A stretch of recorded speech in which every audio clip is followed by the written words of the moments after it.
Hello everyone, and welcome back to Mr. Sleepy Crime. This is volume 187 of our true crime stories for sleep.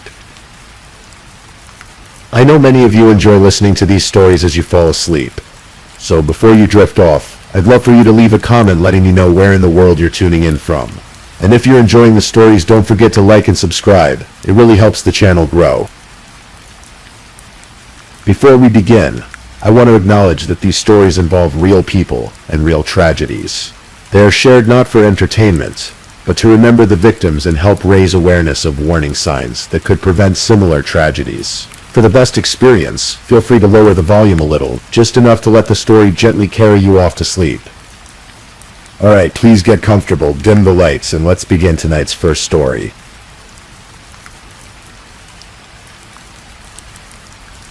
Tonight we're going to explore a story together. A story that, like so many in the world of true crime, reminds us of the fragility of trust and the darkness that can hide behind familiar faces. So, as we settle in, get comfortable and let your mind drift as we journey through the case of Jennifer Rothwell. Take a deep breath. Let it out slowly. We're in no rush tonight. Just listen and let the story unfold at its own gentle pace. Our story begins in the suburbs of St. Louis, Missouri, in a quiet neighborhood, where families wave to each other from driveways and children's laughter echoes through tree-lined streets.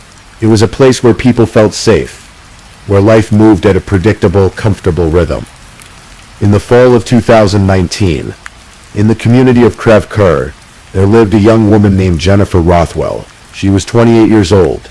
That November, 28 years of dreams, ambitions, relationships, and memory. 28 years of being a daughter, a sister, a friend, and a wife. Jennifer was the kind of person people remember fondly. She had grown up in Kansas City, Missouri, graduating from Park Hill High School before venturing off to the University of Missouri at Columbia. There she pursued chemical engineering, a challenging field that required dedication, intelligence, and persistence. Jennifer possessed all three. At the university, she met a young man named Bo Rothwell. He too was studying chemical engineering. They were kindred spirits in many ways, both drawn to the complexities of science, both eager to build careers and lives that mattered. They became best friends first, sharing late-night study sessions, coffee breaks between classes, and conversations about the future they hoped to create. After graduation in 2013, their relationship deepened. What had begun as friendship blossomed into romance. On September 26, 2015, Jennifer and Bo were married in St. Louis County. Their friends and family gathered to celebrate the union of two people who seemed perfectly matched. Both were engineers. Both were intelligent and hardworking. Both shared common goals and values. Jennifer took a position as a process engineer at DuPont's Chesterfield office. It was good work, the kind that utilized her education and challenged her mind. Her colleagues liked her. Her mother would later describe Jennifer as someone who worked hard. Someone people enjoyed being around. She had made friends at DuPont, created a professional life she could be proud of. Outside of work, Jennifer loved simple pleasures. She enjoyed traveling, playing games with friends and family, celebrating birthdays and holidays. Most of all, she cherished time with her loved ones. Her family described her as a bright light in their lives, a loving daughter, a caring sister, someone whose presence made gatherings warmer and more joyful. By all outward appearances, Jennifer and Bo had built a good life together in their home on North Winds Drive. They were young professionals with promising careers, a nice house and a future that seemed full of possibility. But beneath the surface, something had begun to shift. Something that would ultimately lead to an unthinkable tragedy.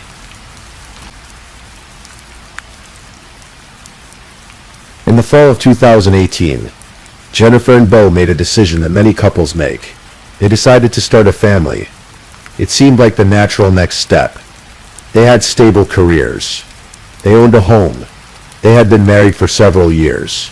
It was time. But trying to conceive proved more difficult than they had anticipated. Jennifer had endometriosis, a medical condition that can make pregnancy challenging. What should have been a joyful journey became a source of stress and disappointment. Month after month, they tracked their ovulation cycles. They scheduled their intimacy around fertility windows. What had once been spontaneous and loving became, in Beau's later words, a chore. As the months passed, the strain began to affect their relationship. The spontaneity faded. The closeness they had once shared began to erode. Beau felt the distance growing between them. Though he never spoke about it to Jennifer, instead he withdrew into himself, nursing resentments he never voiced. Then, in the summer of 2019, something happened that would set everything on an irreversible path. Beau began an affair with another woman. He would later testify that he and this woman started their relationship around June of that year, while Jennifer continued to focus on their attempts to conceive. While she held on to hope for the family they had planned, Beau was building an entirely separate emotional life. Through Facebook messages, Beau and this woman expressed feelings they claimed were love. They talked about a future together. The woman knew Beau was married, and Beau confided in her about his frustrations with his marriage. He told her he had been thinking about divorce for months. The messages between them grew more frequent, more intimate, more entangled. Throughout this time, Jennifer remained unaware. She went to work at DuPont. She came home to the house she shared with her husband. She continued to hope that soon they would succeed in having a child. She searched online for information, visited forums, tried to understand what they could do to improve their chances. Then, on October 26, 2019, Jennifer took a pregnancy test. It was positive. After more than a year of trying, after the stress and the disappointment, it had finally happened. She was pregnant, 6 weeks along. That evening, as they sat at home, Jennifer told Beau the news. He would later describe the moment as anticlimactic, strange even. Jennifer loved big reveals, he said. She watched reveal videos on YouTube, but this time she simply walked into the room while he was juggling a pizza delivery and their barking dog and told him she was pregnant. Beau's reaction was complicated. He later testified that he almost dropped the pizza. Outwardly, he began discussing nursery designs with Jennifer, talking about insurance plans for the baby, making calendars to track the pregnancy. But inwardly, he was torn. He was still in love with the other woman. He had been planning a different future, one that did not include Jennifer. The next day, October 27th, Beau messaged his lover and tried to end their relationship. He told her about the pregnancy. He said he had thought he would have the courage to go through with a divorce by now, that he had been thinking about it for 2 or 3 months. But now, with a baby on the way, everything was more complicated. The other woman was disappointed. She missed him. And despite his attempt to end things, they continued talking. Within days, they were messaging again, trying to figure out how to navigate this new reality. In their conversations, they discussed 3 possible scenarios, 3 options for the future. Option 1, end the affair completely. Move forward separately. Option 2, Beau would confess the affair to Jennifer and seek a divorce. But this option, Beau noted, would be financially draining. You would have to support a child and try to start a new life at the same time. Option 3, wait and see what happened with the pregnancy. If there was a miscarriage, they wrote, or something, he would leave Jennifer and be with his mistress. That word, something, it would take on ominous significance later. They settled on option 3. They would wait, see what happened. But they added a caveat. If the pregnancy continued without complications, they would default back to option 1. While Beau exchanged these messages with another woman, Jennifer was searching the internet for entirely different information. On November 4th, just over a week after learning she was pregnant, Jennifer looked up forums and websites about what to do when your husband doesn't care about your pregnancy. She searched for answers to a question that revealed her growing concern. What to do if your husband is upset you are pregnant? She sensed something was wrong. Perhaps she noticed Beau's distance. Perhaps his reactions to the pregnancy felt off. Not quite right. But she didn't know about the affair. She didn't know about the woman. She didn't know about the 3 options that had been discussed. On November 9th, Jennifer attended a trivia fundraiser at St. Mary's High School. She was involved with the Southside Early Childhood Center's Young Friends organization, a nonprofit that raised money to provide discounted childcare for families in need. She had been a member for 2 years. Even in the midst of her personal struggles, she was giving back to her community. And then came November 11th. On Monday, the beginning of what should have been an ordinary week, but it would be the last day of Jennifer Rothwell's life.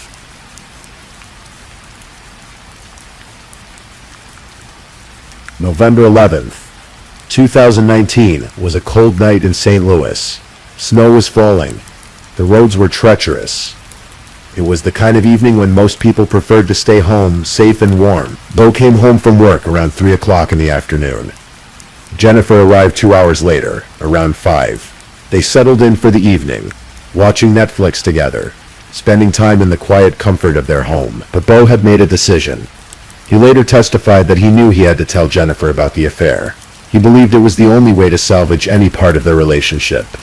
The only chance he had to be involved in his child's life. If he didn't tell her now, he thought he would lose that opportunity forever. At some point in the evening, they sat down at their dining room table. It was round, made of wood, with 3 chairs positioned around it. Jennifer sat in the middle chair. Bo sat with his back against the wall. "Jennifer, there's something I have to tell you," he said. And then he confessed. He told her he had been having an affair. According to Bo's later testimony, Jennifer's response was immediate and intense. She wanted to know who the other woman was. Who was this person that her husband had been seeing behind her back? But Bo refused to give a name. He said it wasn't important. Jennifer grew angrier. She cursed at him. She demanded answers. The conversation escalated, tension filling the room like a living thing. Then Bo testified. Jennifer revealed something of her own. She told him she had been having an affair too. She claimed that at least her affair partner could get her pregnant, implying that the baby she was carrying might not be Bo's. This claim would later be proven false. DNA testing after Jennifer's death confirmed that Bo was indeed the biological father of the unborn child. But in that moment on that November night, Bo said he believed her, and he said he felt rage unlike anything he had experienced before. He described it as a red haze, a fog of anger that descended over him, clouding his judgment, overwhelming his reason. Bo stood up from the table. On the kitchen wall hung a food mallet, a tool he had recently used to hang decorations. He grabbed it, and while Jennifer was still sitting in her chair, he struck her in the right temple. Jennifer didn't fall immediately. She started to stand, to move toward the garage. Perhaps she was trying to escape. Perhaps she was simply trying to get away from the violence that had erupted so suddenly in her own home. But Bo followed her, and he struck her again.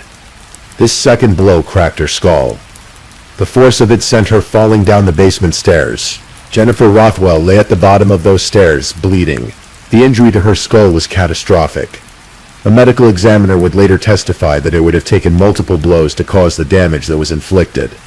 The right side of her skull was crushed. There were additional lacerations on the left side of her head. Jennifer was 6 weeks pregnant when she died in the basement of her home. She was 28 years old. Her 29th birthday would have been 9 days away. On November 20th, Wu stood in his basement, looking at what he had done, and instead of calling for help, instead of trying to save his wife, he made a different choice.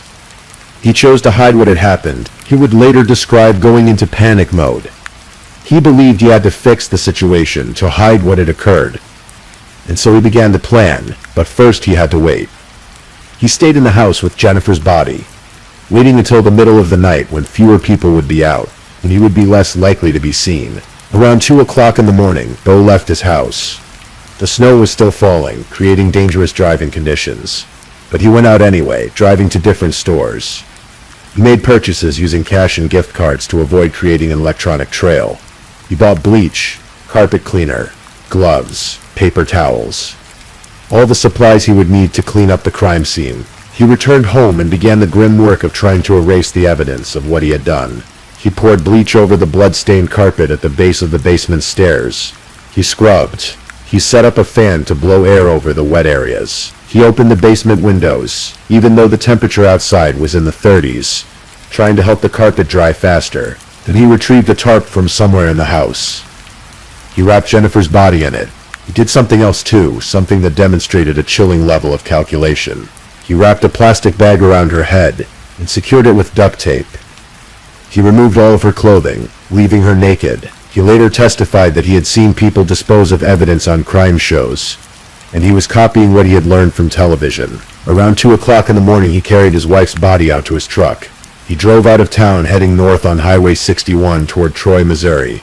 He drove until he felt lost, until he found a wooded area from home. They're approximately 45 miles northwest of their house in Crevecoeur. Bo stopped. He took Jennifer's body from his truck and placed it in the grass.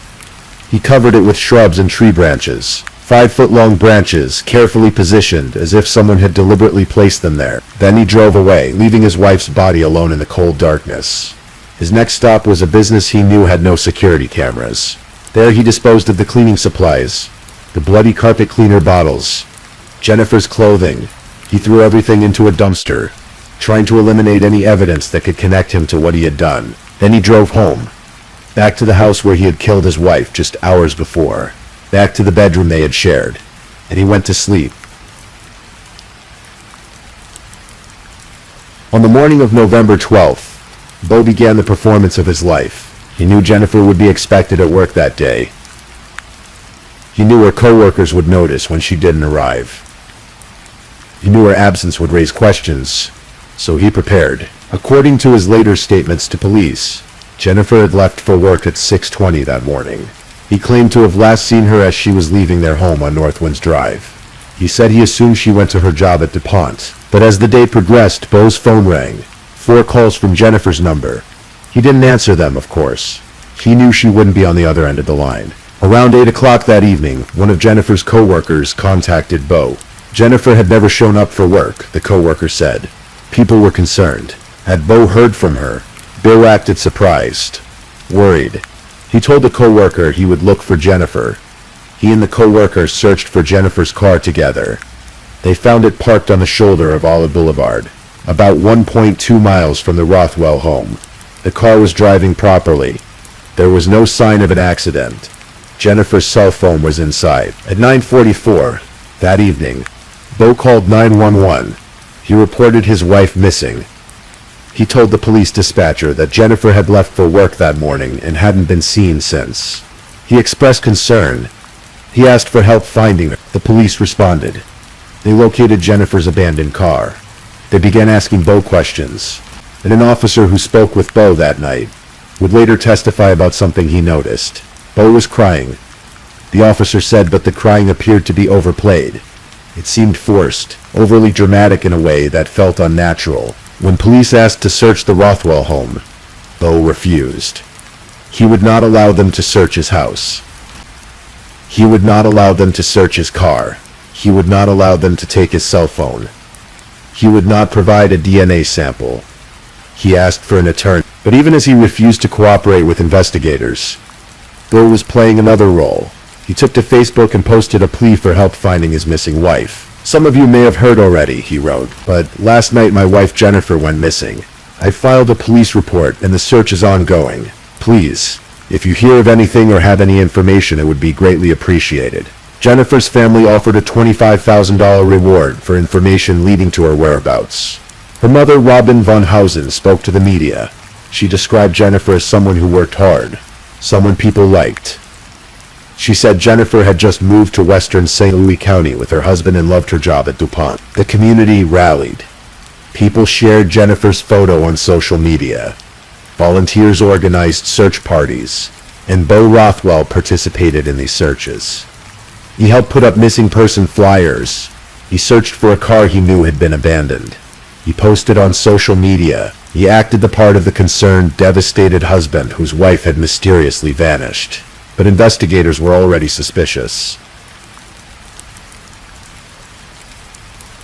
On November 13th, police obtained a search warrant for the Rothwell home. When they entered, they were immediately struck by an overwhelming smell. Bleach. Cleaning products.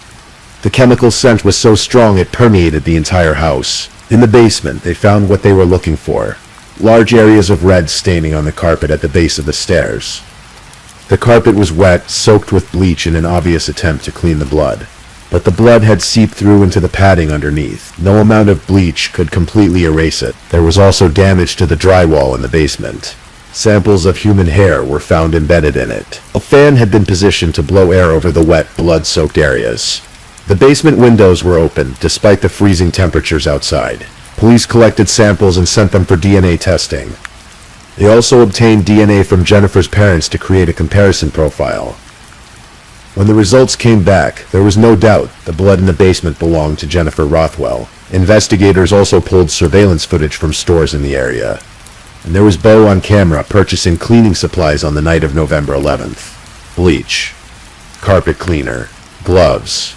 The purchases had been made during a major snow event, during dangerous driving conditions. It was an unusual time to be out buying household cleaning products. The evidence was overwhelming. Even without Jennifer's body, police had enough to charge Bo Rothwell with murder. On November 13th, Bo was arrested and placed on a 24-hour hold.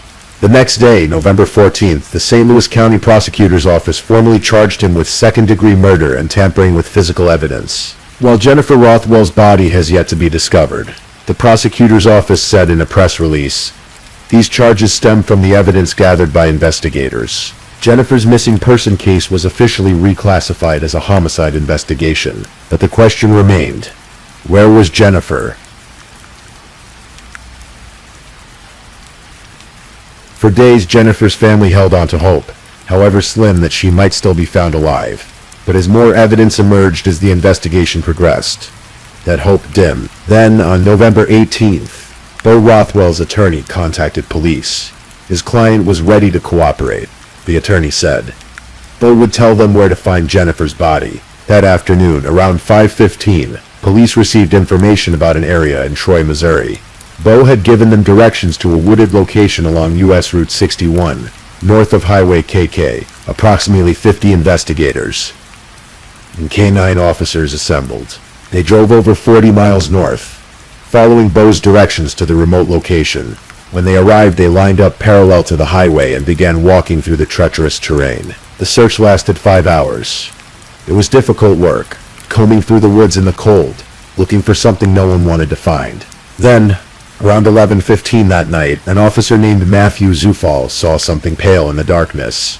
He was just over 10 feet away when he realized what it was. "I got her," he called out. He had found a female body lying in a fetal position. She was naked, covered with brush, twigs, and branches.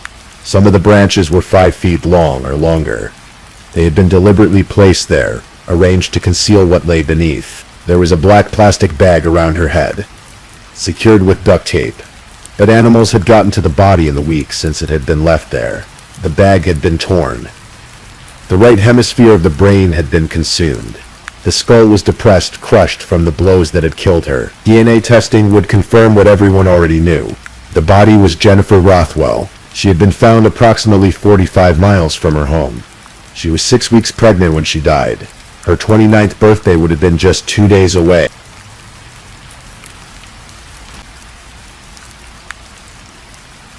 Bo Rothwell remained in custody. His bond was set at $100,000, which was later revoked entirely when he was charged with first-degree murder. The case would not go to trial for more than 2 years, and when it finally did in April of 2022, the courtroom was packed. The public was riveted by this case. A seemingly normal couple, a pregnancy that should have been joyful, a husband who had brutally killed his wife and tried to make it look like she had simply disappeared. The prosecution's case was strong. They had the physical evidence, the blood-soaked carpet, the surveillance footage of Bo buying cleaning supplies, the DNA confirmation that the blood belonged to Jennifer.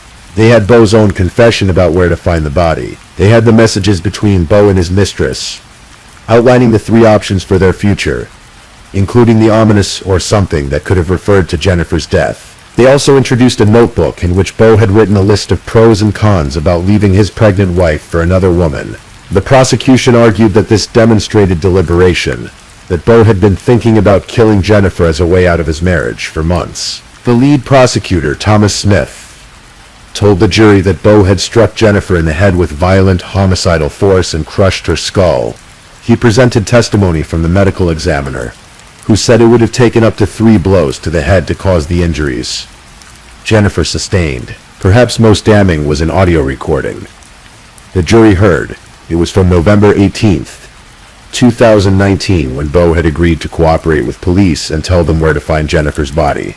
In the recording, Detective Jason Whiteside asked Bo if the body was concealed or clothed. Some brush, twigs, Bo's voice said, "A plastic bag over the head.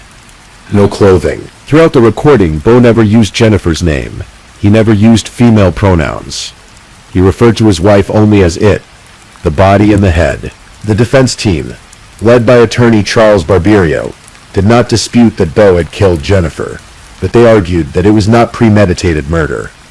Instead, they claimed it was a crime of passion, an act committed in a red haze of sudden anger during an argument about the affair. Barberio pointed to evidence that Bo had not been planning to kill Jennifer that day. On November 11th, the day of Jennifer's death, the couple had discussed altering their insurance policy to include the baby. Bo had been making plans for the pregnancy. The defense argued this demonstrated that he had not been plotting murder. The defense also claimed that Jennifer might have fallen down the basement stairs during the confrontation and struck her head on a corner protrusion. But the prosecution's medical examiner testimony contradicted this, showing that the injuries were consistent with being struck with a weapon, not with a fall. On April 28, 2022, Bo Rothwell took the stand in his own defense. It was a risky move, but his attorneys believed it was necessary.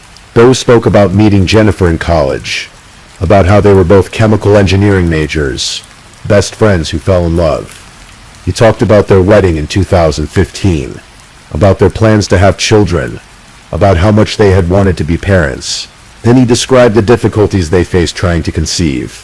He talked about Jennifer's endometriosis, about how the process of trying to get pregnant became stressful, how sex became a chore.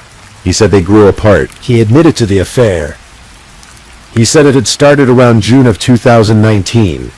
He talked about the messages with his mistress, about the 3 options they had discussed. When asked if he had hoped for a miscarriage, Bo struggled to answer. He sighed.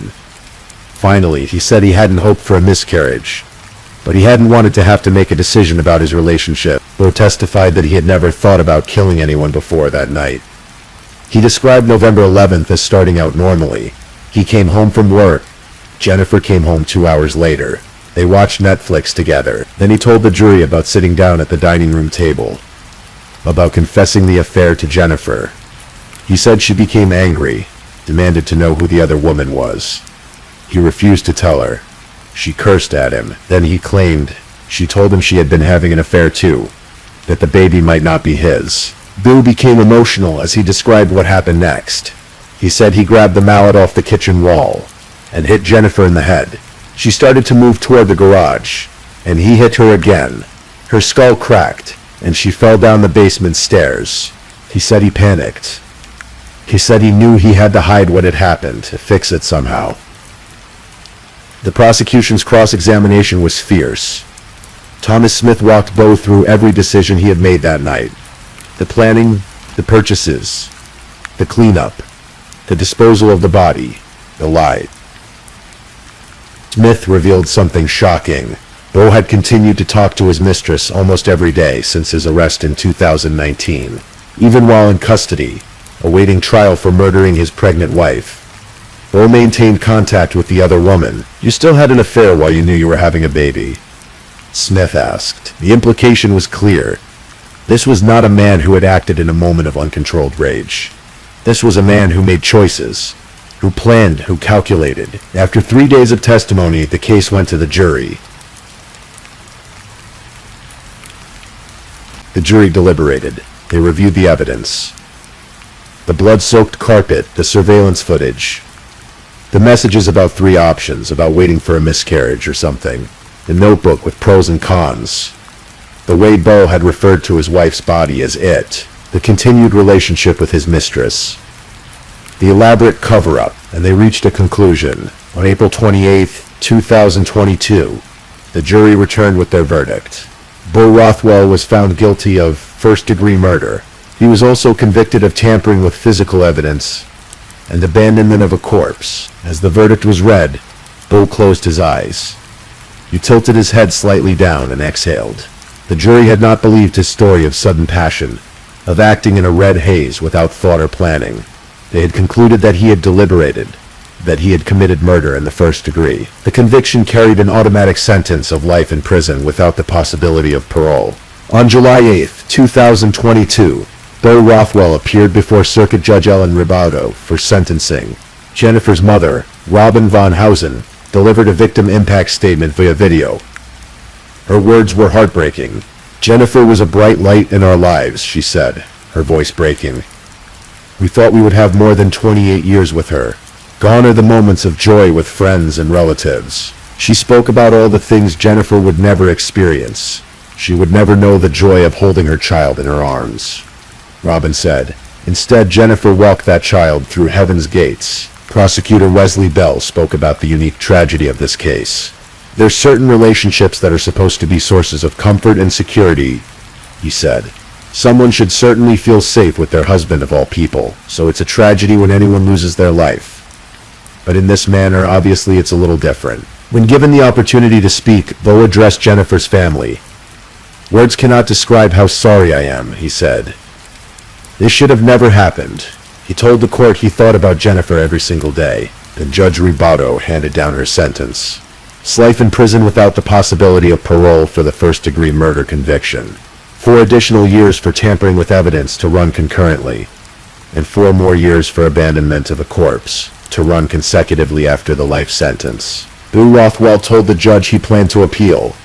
But for now, justice had been served. "We knew with the conviction on murder, first degree, that this man who killed his pregnant wife would spend the rest of his life in prison without eligibility for parole."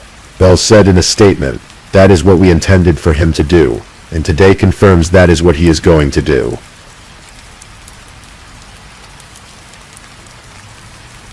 The case of Jennifer Rothwell resonated with people far beyond St. Louis. It became a reminder of how trust can be betrayed in the most fundamental way, how the person you sleep beside at night can harbor secrets that ultimately destroy you. Jennifer's obituary described her as someone who enjoyed traveling, playing games with friends and family, and celebrating life. Someone who loved spending holidays and birthdays with her family. A loving daughter, sister, niece, cousin, and friend who would be deeply missed. She had been looking forward to motherhood. She had been planning a nursery. She had been researching pregnancy, trying to be the best parent she could be. She had searched online for advice when she sensed her husband was not happy about the pregnancy, trying to find a way to make things work. And in the end, her trust in her husband, her hope for their future together, cost her everything. The case also highlighted something darker about modern relationships. The way technology allows people to maintain entire secret lives. The Facebook messages between Bo and his mistress documented an affair carried out in plain sight, hidden only by the privacy of a screen. The search histories on Jennifer's phone revealed her worries and fears in the days before her death. For Jennifer's family, the grief is ongoing. Robin von Hausen and her family must live with the knowledge that Jennifer's life was cut short, just as she was about to experience the joy of motherhood. They must carry the weight of all the moments that will never happen. The birthdays uncelebrated, the holidays without her laughter, the grandchild they will never meet. As we come to the end of this story, take another deep breath. Let it out slowly. The case of Jennifer Rothwell is one of many in the annals of true crime, but each case represents a real person.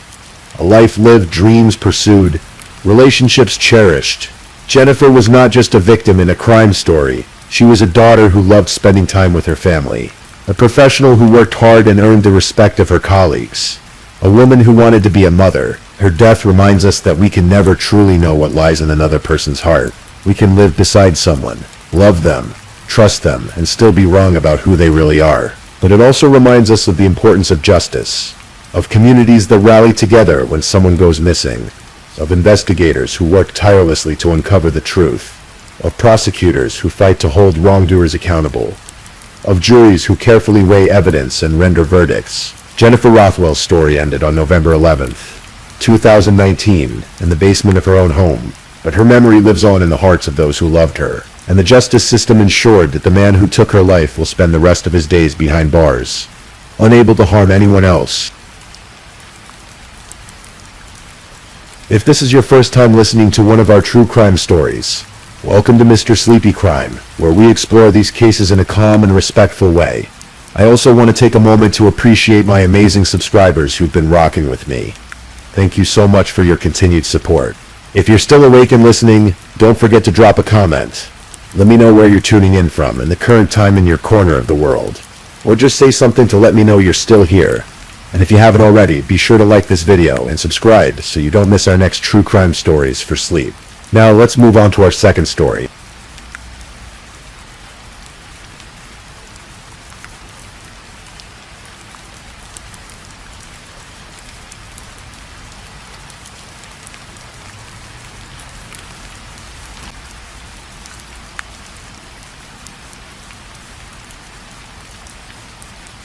Story 2.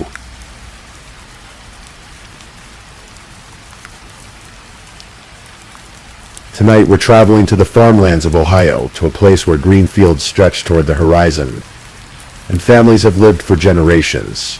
This is a story about love and betrayal, about the fragility of trust, and about a little boy whose courage helped bring truth to light. Take a deep breath. This is the story of Jack and Linda Myers.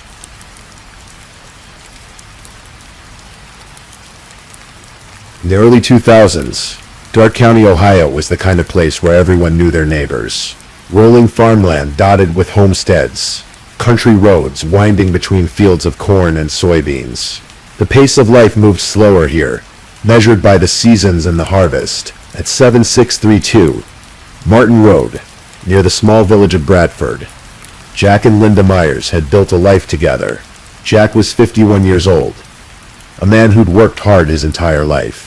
He'd grown up in these parts, knew the land and its rhythms. He repossessed cars for a living, and rented out residential properties. Not glamorous work, but honest work. Jack had a reputation as someone who got things done, who didn't mince words, who expected people to stand on their own 2 feet. Linda was 55 with a warm smile and kind eyes. She and Jack had married 7 years earlier, in 1996. Blending their families together with the kind of love that comes later in life. Deeper and more certain. Together they ran the countryside market and pizza shop in nearby Houston, Ohio. It was a modest operation, but theirs. The kind of place where locals came for a quick lunch and stayed to chat. Their home sat on 40 acres of farmland. Not a grand estate, but substantial. Land has always meant something in rural Ohio. It means roots, legacy, security. It means you have something to pass down to the next generation.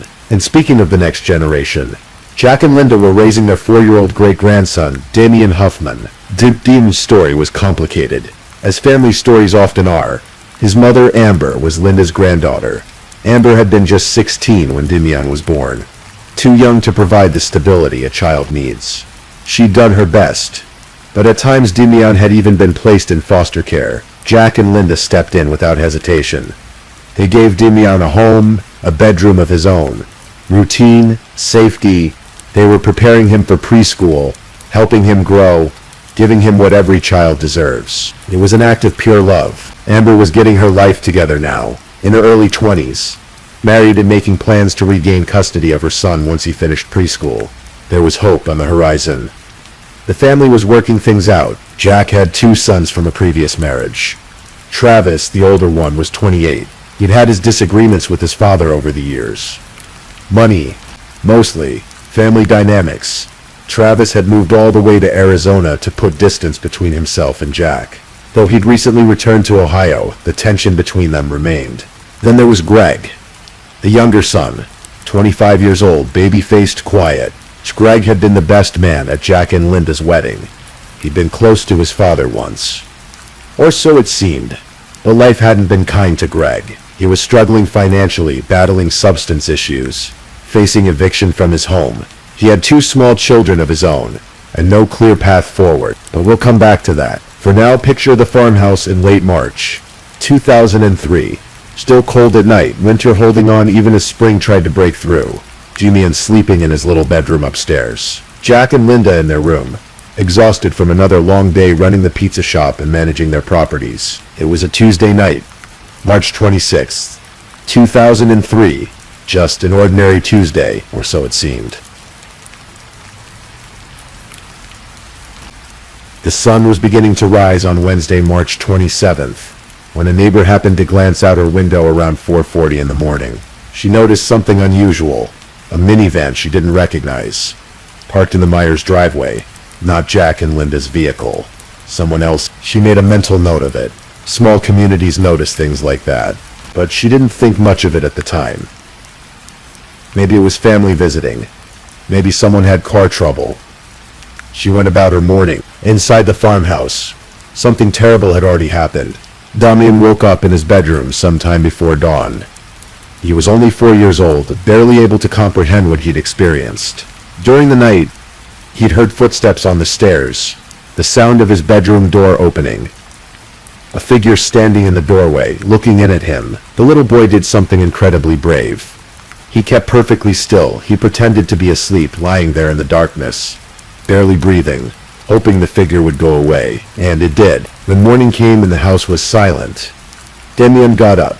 He went downstairs, looking for his great-grandparents. What he found in their bedroom would haunt him for years to come. Jack and Linda Myers lay in their bed, shot to death at point-blank range with a shotgun. Blood soaked the bedding, the walls, everything. Jack had been shot while he slept, never knowing what was coming. Linda had woken up, had time to see the gun, had raised her hand defensively. She'd been shot in the face, the blast making her unrecognizable. The phone lines in the house had been cut.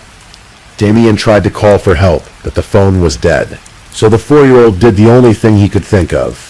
Still wearing his pajamas and boots, blood on his clothing, he walked out the front door and started down Martin Road. He walked a mile in the cold morning air, all by himself, until he reached Oakland Church of the Brethren, where his preschool was located. He arrived at 9:15, an hour late for class. The daycare staff immediately knew something was wrong. Damian was out of breath, disheveled, his clothes stained.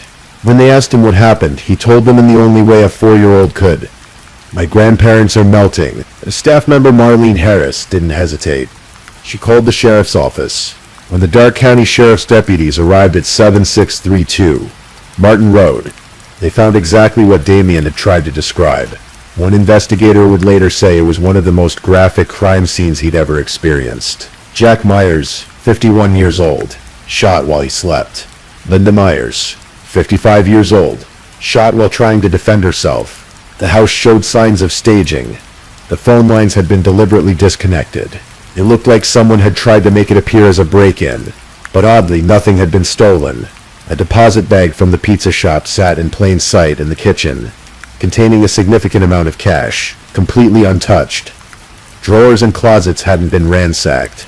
Valuables remained in place. This wasn't a robbery, this was something else. A shoe print was found near a basement window, size 7.5. The print would be cast and analyzed. Investigators examined the bodies. The wounds indicated a 12-gauge shotgun, fired at close range. The killer had been methodical, calm enough to stage the scene and cut the phone lines. Damian was immediately placed in protective custody, moved to a secret location away from all family members. The authorities feared the killer might come back for him, the only witness. When investigators spoke to the traumatized child, he told them about the figure he'd seen in his doorway during the night. He called it a green monster or green dragon. The detectives took note.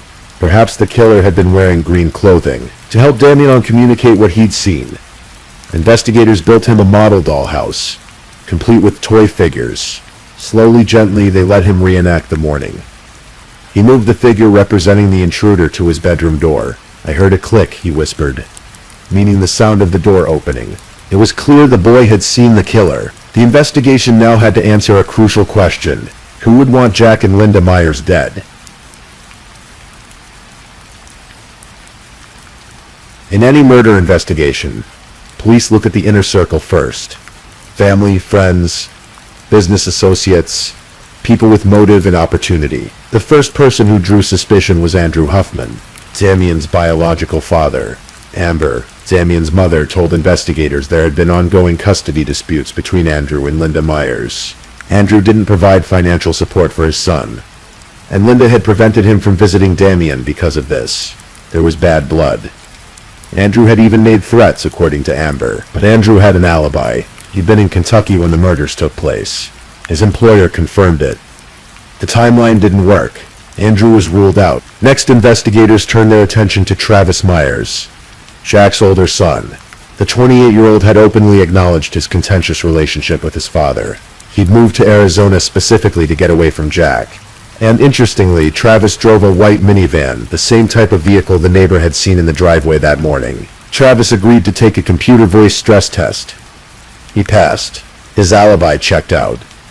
He'd been nowhere near the farmhouse when his father and stepmother were killed. So who did that leave? Greg Myers, The younger son, 25 years old, father of two, struggling with financial problems and substance abuse. At first glance, Greg didn't seem like a likely suspect. He had no criminal record. He'd been close to his father, had served as best man at Jack and Linda's wedding. He was soft-spoken, had a baby face that made him look younger than his years. But when detectives dug deeper, a different picture emerged. Money, or rather, the lack of it. Greg Myers was in serious financial trouble. He'd recently asked his father for a loan to save his house from foreclosure. Jack had said no.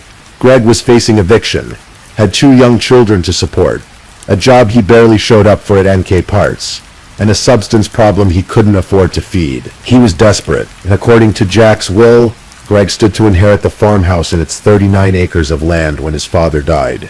40 acres in Dark County represented security, wealth, a fresh start, everything Greg needed. Investigators learned something else. A family friend named John Helmandaller came forward with a troubling piece of information. Greg had approached him weeks before the murders and asked where he could get a shotgun to kill his father. Helmandaller had thought Greg was joking, or maybe just venting. People say things when they're angry, after all.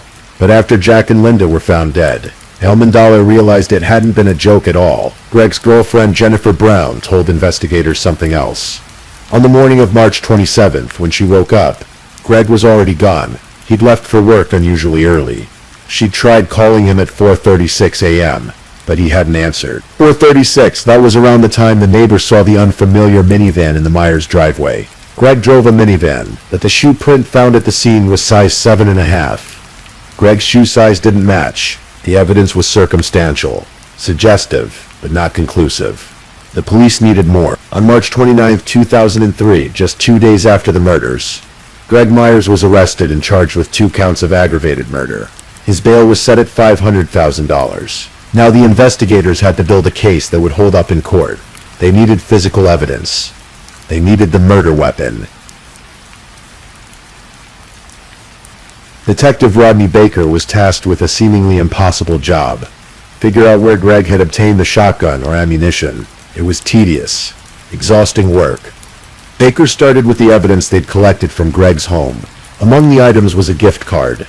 Just a small detail, but Baker followed the thread. He traced the card to a store where it had been used 2 days before the murders. The purchase: 12-gauge shotgun ammunition, the same type used to kill Jack and Linda Myers. But where was the gun itself? The investigators reasoned that Greg would have taken one of a few possible routes from the crime scene to his workplace. They mapped out these paths. Approximately 30 miles of roads and bridges. For 5 days they searched every inch. Rivers, ditches, culverts, anywhere someone might dispose of evidence. Nothing. Finally, a deputy suggested checking the Stillwater River, where it crossed State Route 185 in Miami County. On April 1st, 2003, searchers found it. A 12-gauge shotgun lying in a shallow portion of the river, but the investigators weren't satisfied. If the gun was there, what else might be? They expanded the search, walking more than half a mile along the riverbank. And there, caught in the overhanging branches of a tree, was a garbage bag. Inside that bag was a treasure trove of evidence. A green tracksuit, the Green Dragon Damian had described. 12-gauge shotgun shells, matching the ammunition purchased with the gift card. A pair of shoes, size 7.5, matching the print found at the crime scene. Greg had worn shoes that weren't his actual size to deflect suspicion. Latex gloves, and on the inside of one glove, impossible to see with the naked eye but revealed through forensic analysis, was a fingerprint. Greg Myers' fingerprint. The gun itself had a partially obliterated serial number, but forensic experts were able to recover enough of it to trace the weapon. It had been sold by a private seller named Eugene Adams to Greg Myers on March 25th, 2003, 2 days before the murders. Adams positively identified Greg as the buyer.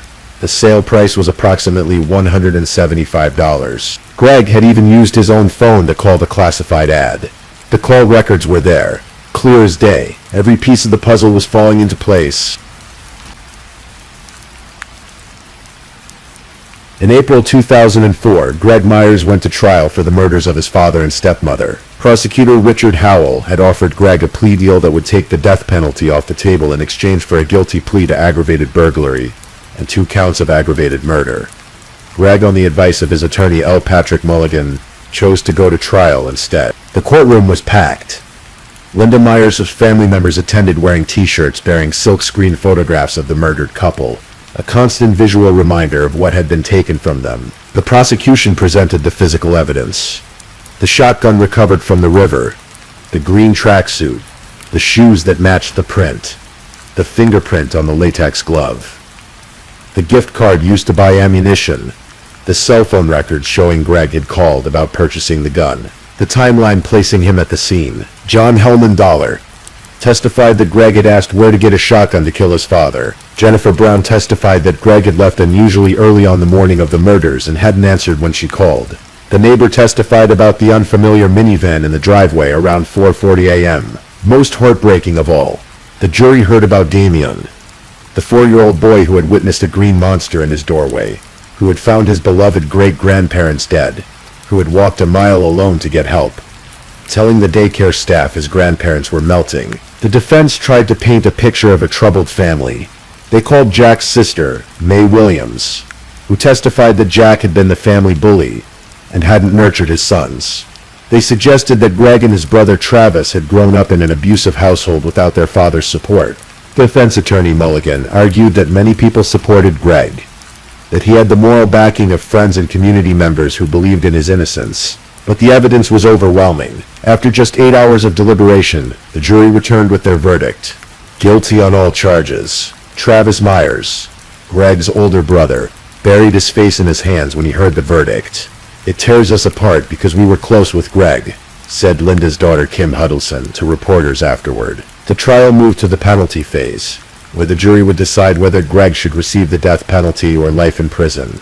Ultimately, the jury spared Greg's life. On April 29, 2004, he was sentenced to life in prison without the possibility of parole for the 2 murder convictions. He received an additional 5 years for aggravated burglary and 6 years for use of a makeshift silencer, all to be served concurrently. Greg filed an appeal in 2006, alleging unfair jury selection. The Ohio Supreme Court upheld his conviction. So what happened to everyone after the trial? Greg Myers, now in his late 40s, remains incarcerated at Marion Correctional Institution in Ohio, a medium security facility. He will spend the rest of his life behind bars, never eligible for parole. He lost his gamble, the 40 acres, the farmhouse, the inheritance he killed for. None of it became his. And Damien Huffman, the little boy at the center of this tragedy. Amber, his mother, did eventually regain custody. She appeared in several true crime documentaries about the case, talking about how Damien struggled with nightmares for years. He'd wake up scared, seeing that green monster again in his mind. But he received counseling, and slowly, gradually, he began to heal. By the time he was 16, according to a 2014 episode of On the Case with Paula Zahn, Damien was doing well. He'd found ways to cope with the trauma, had built a life for himself, despite the horror he'd witnessed at such a young age. As of 2019, Damien was working for a manufacturing company in Ohio and had developed a passion for motorcycles. He's kept a low profile over the years, understandably, but in 2017 he agreed to participate in an investigation discovery documentary called American Monster: The Green Monster. The episode included never-before-seen home movies of his life, with Jack and Linda, showing the love and care they gave him. Those memories, at least, remained untainted. Linda's daughter Darlene O'Neill spoke to reporters after Greg's conviction. "To know that he did this all out of greed," she said, "that cuts like a knife." And that's really what this case comes down to, isn't it? Greed, impatience, a sense of entitlement to what someone else had built through years of hard work. Jack and Linda Myers weren't perfect people. Family members testified that Jack could be difficult, demanding, tough on his sons, but they didn't deserve what happened to them. They were trying to make a difference in a little boy's life, giving him stability and love when his own parents couldn't. They were asleep in their own bed, in their own home, when Jack's son crept in before dawn and ended their lives for the promise of 40 acres and a fresh start. The farmhouse at 7632 Martin Road still stands, though it passed to other hands long ago. The countryside market and pizza shop in Houston closed. The Myers family scattered, forever changed by what one of their own had done. In small communities like Bradford, Ohio, these kinds of crimes cut especially deep. Everyone knew everyone. The Myers were neighbors, customers, familiar faces at church and the grocery store. To learn that the killer came from within the family made it somehow worse. Betrayal always hurts more when it comes from those closest to us. But there's also something remarkable in this story. A 4-year-old boy's courage. His quick thinking to pretend he was asleep when the killer checked on him. His determination to walk a mile alone to get help. His resilience in the face of unimaginable trauma. Damian Huffman is the hero of this story, even if he probably doesn't think of himself that way. The investigators deserve recognition too. Detective Rodney Baker's patient work, tracing that gift card. The deputies who spent days searching roads and rivers. The forensic technicians who lifted that crucial fingerprint from inside the latex glove. The whole team that built an airtight case. Piece by careful piece, justice was served. As much as justice can be served in a case like this, Greg Myers will never be free. Jack and Linda Myers can rest, knowing their killer was caught and convicted, and Damian grew up, found his way forward, built a life. That's something. If you're still awake and listening, check whether you've left your little goodnight comment. I always check your comments before I sleep too. And if you haven't already, don't forget to like this video and subscribe so you don't miss our next true crime stories for sleep. Meanwhile, let's move on to our third story.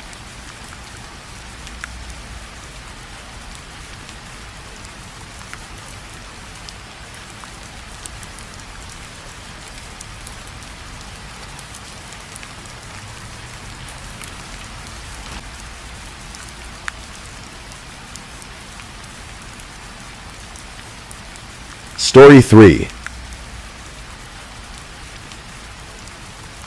Tonight we're going to explore a story that is both heartbreaking and transformative. A story about a young woman with dreams for her future, about the dangers that can hide in familiar places, and about a mother's unwavering determination to turn tragedy into pull to change. This is the story of Alicia Bromfield. Let the details wash over you as we journey through this case together. At a pace that allows you to drift peacefully while honoring the memory of a life taken far too soon.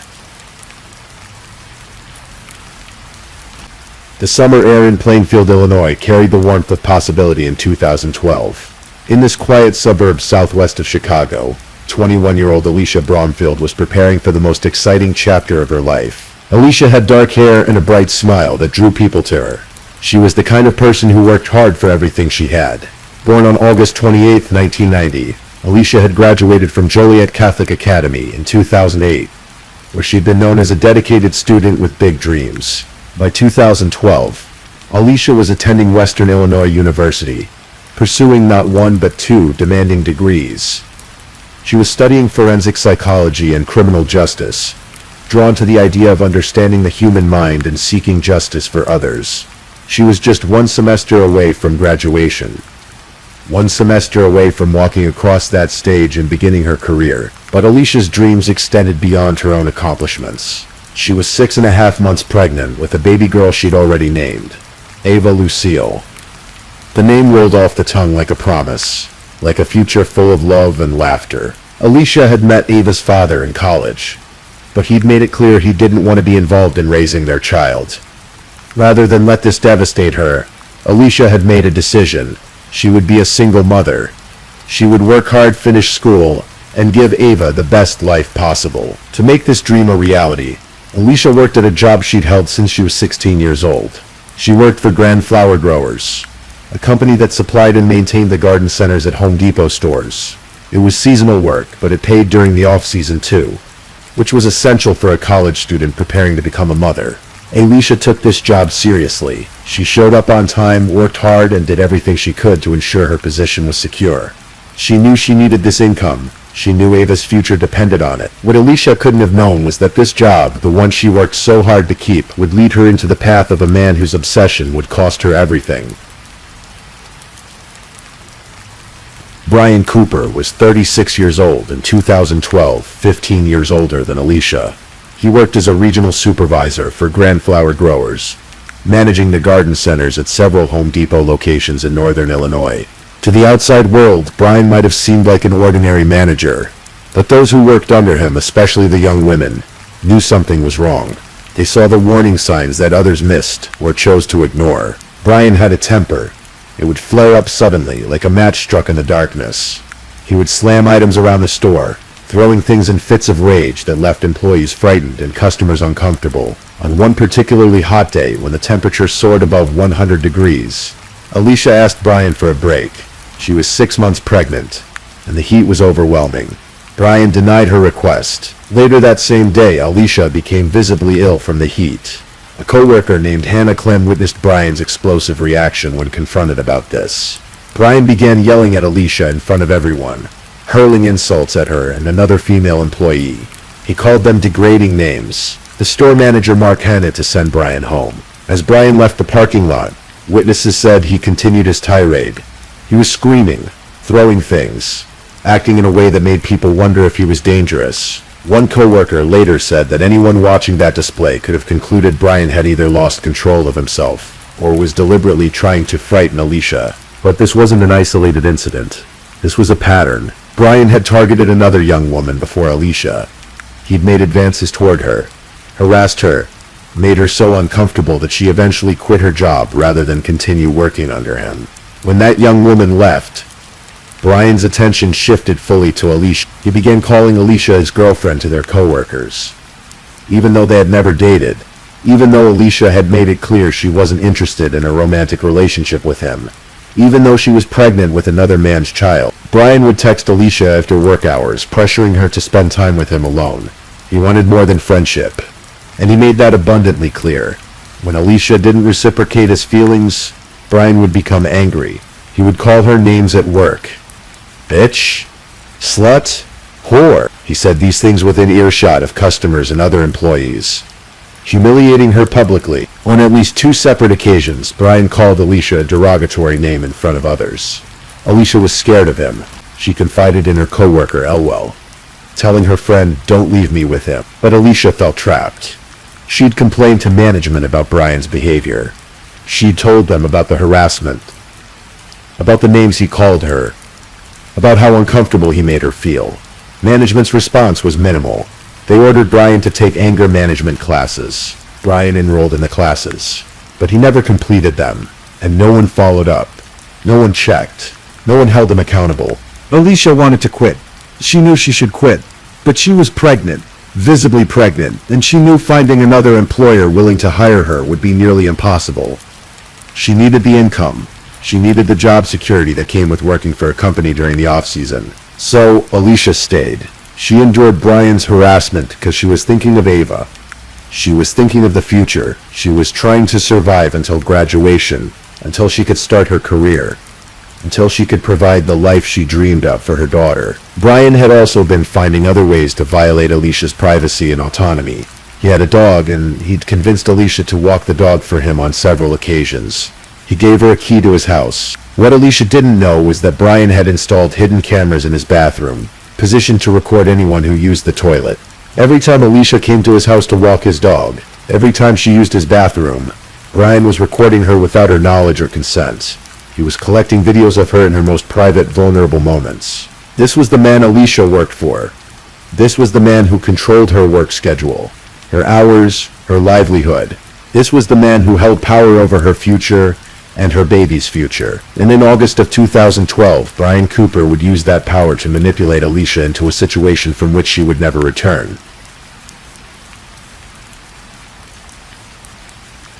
It started as a simple request. Brian's sister, Kelly Stryker, was getting married. The wedding would take place in Door County, Wisconsin, a beautiful area known for its scenic lakeside views and peaceful resorts. It was about a 4-hour drive from Plainfield. Brian asked Alicia to be his date to the wedding. Alicia said no. She didn't want to go. She told her friends she didn't want to go. The thought of spending an entire weekend with Brian, hours away from home, made her deeply uncomfortable. But Brian wouldn't accept her refusal. He threatened her. If she didn't go with him to the wedding, he told her he would fire her. or he would reduce her hours so dramatically that she wouldn't be able to support herself. He would take away the job she desperately needed. Alicia felt she had no choice. When friends asked her why she agreed to be his date, she gave a simple answer that spoke volumes about her situation. "I need to keep this job." So Alicia agreed to go. She tried to reassure her mother, Sherry Anichich, that everything would be fine. She told Sherry they'd be staying at the hotel with the whole wedding party, so they'd all be in the same place. And then they'd drive home the next morning. It would be fine. On Friday, August 18th, 2012, Brian and Alicia left Plainfield together and drove to Wisconsin. Brian had booked them a room at the Sand Bay Beach Resort in Naswapee, a quiet area of Door County. The morning of the wedding, August 19th, Alicia called her mother. Something had gone wrong. Sherry could hear it in her daughter's voice. "We're packing up the car to leave," Alicia said. "Why, what happened?" Sherry asked. "We got in a fight," Alicia explained. Sherry was confused. How could he do that to his sister? He was walking his sister down the aisle. "I don't know," Alicia replied. Sherry told her daughter to call Brian's sister at the hotel and let her know they weren't coming. But Alicia's next words made Sherry's stomach drop. "I don't know where she's staying," Alicia said. "What do you mean? You guys aren't at the same place?" No, Brian had lied. Or at least he deliberately misled both Alicia and her mother. The entire wedding party was staying at one hotel, but Brian had booked a separate room for himself, and Alicia at a different resort entirely. They were alone, isolated from everyone else. This revelation troubled Sherry deeply, but Alicia texted her later and said everything was okay. They were staying. They would attend the wedding after all. Later investigators would piece together what that argument had been about. Alicia had finally reached her breaking point. She told Brian that after this wedding, after they returned to Illinois, their friendship was over. She was done. She wanted nothing more to do with him. But she agreed to act as his date for the evening, to get through the wedding for the sake of his sister, and then they would go their separate ways. Brian smiled. He walked his sister down the aisle at the intimate outdoor ceremony. They celebrated the newlyweds at the reception. Witnesses later said Brian was drinking throughout the evening, though accounts varied about exactly how intoxicated he appeared to be. Alicia didn't drink. She was pregnant, thinking of Ava, taking care of herself and her unborn child. After the last champagne toast, after the celebration wound down, Brian and Alicia returned to their room at the Sand Bay Beach Resort. Brian asked Alicia to stay another day, to do something together on Sunday. But Alicia refused. She wanted to go home. She fell asleep, probably exhausted from the stress of the day, from maintaining appearances at a wedding, while knowing her relationship with her boss, with this man who controlled so much of her life, was ending. What happened next would be described in chilling detail in Brian's own confession. Sometime between 2 and 3 o'clock in the morning, in those dark hours when the world is quiet and still, Brian made his decision. He woke Alicia up. He climbed on top of her, and then he wrapped his hands around her neck and began to squeeze. Alicia fought. She struggled. In his later confession, Brian admitted that the struggle was so intense they fell off the bed and onto the floor. He continued strangling her. His hands pressed harder and harder against her throat, cutting off her air, cutting off her life. Alicia begged him to stop. She pleaded with him to think of the baby. "Think of the baby," she said. "Think of Ava. Think of the innocent life growing inside her. Think of the future." Brian didn't stop. He squeezed as hard as he could. He kept squeezing until Alicia's tongue came out of her mouth. He kept squeezing until she stopped moving. He kept squeezing until she was dead. The medical examiner would later determine that Brian strangled Alicia for at least 5 minutes, possibly longer. 5 minutes of sustained, deliberate violence. 5 minutes during which he could have stopped at any moment but chose not to. 5 minutes during which Alicia Bromfield and her unborn daughter Ava Lucille died together. But Brian wasn't finished. After Alicia was dead, Brian removed her clothes. He removed his own clothes. He later told investigators he wanted to see her naked. Then he sexually assaulted her corpse. Brian also confessed to something investigators discovered independently. He had brought a hidden camera with him to Wisconsin. He had concealed it in the bathroom trash can of their hotel room. He had recorded Alicia getting out of the shower naked without her knowledge or consent. His obsession with her had extended to documenting her in her most vulnerable moments, even on the trip where he would ultimately kill her. After the assault, Brian told police he tried to kill himself. He said he couldn't go through with it. He tried again, attempting to drown himself in Ellison Bay.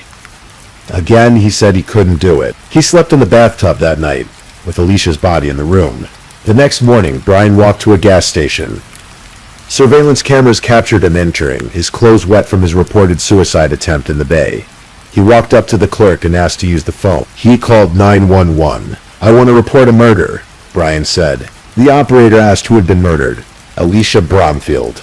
"Do you know who did it?" "I did." The operator asked if it was accidental or intentional. Brian's response was chilling in its casual honesty. "It was intentional. I'm a good person besides what I did last night." Alicia's family is going to flip. Everyone is going to flip. Door County Sheriff's deputies arrived at the gas station and took Brian into custody.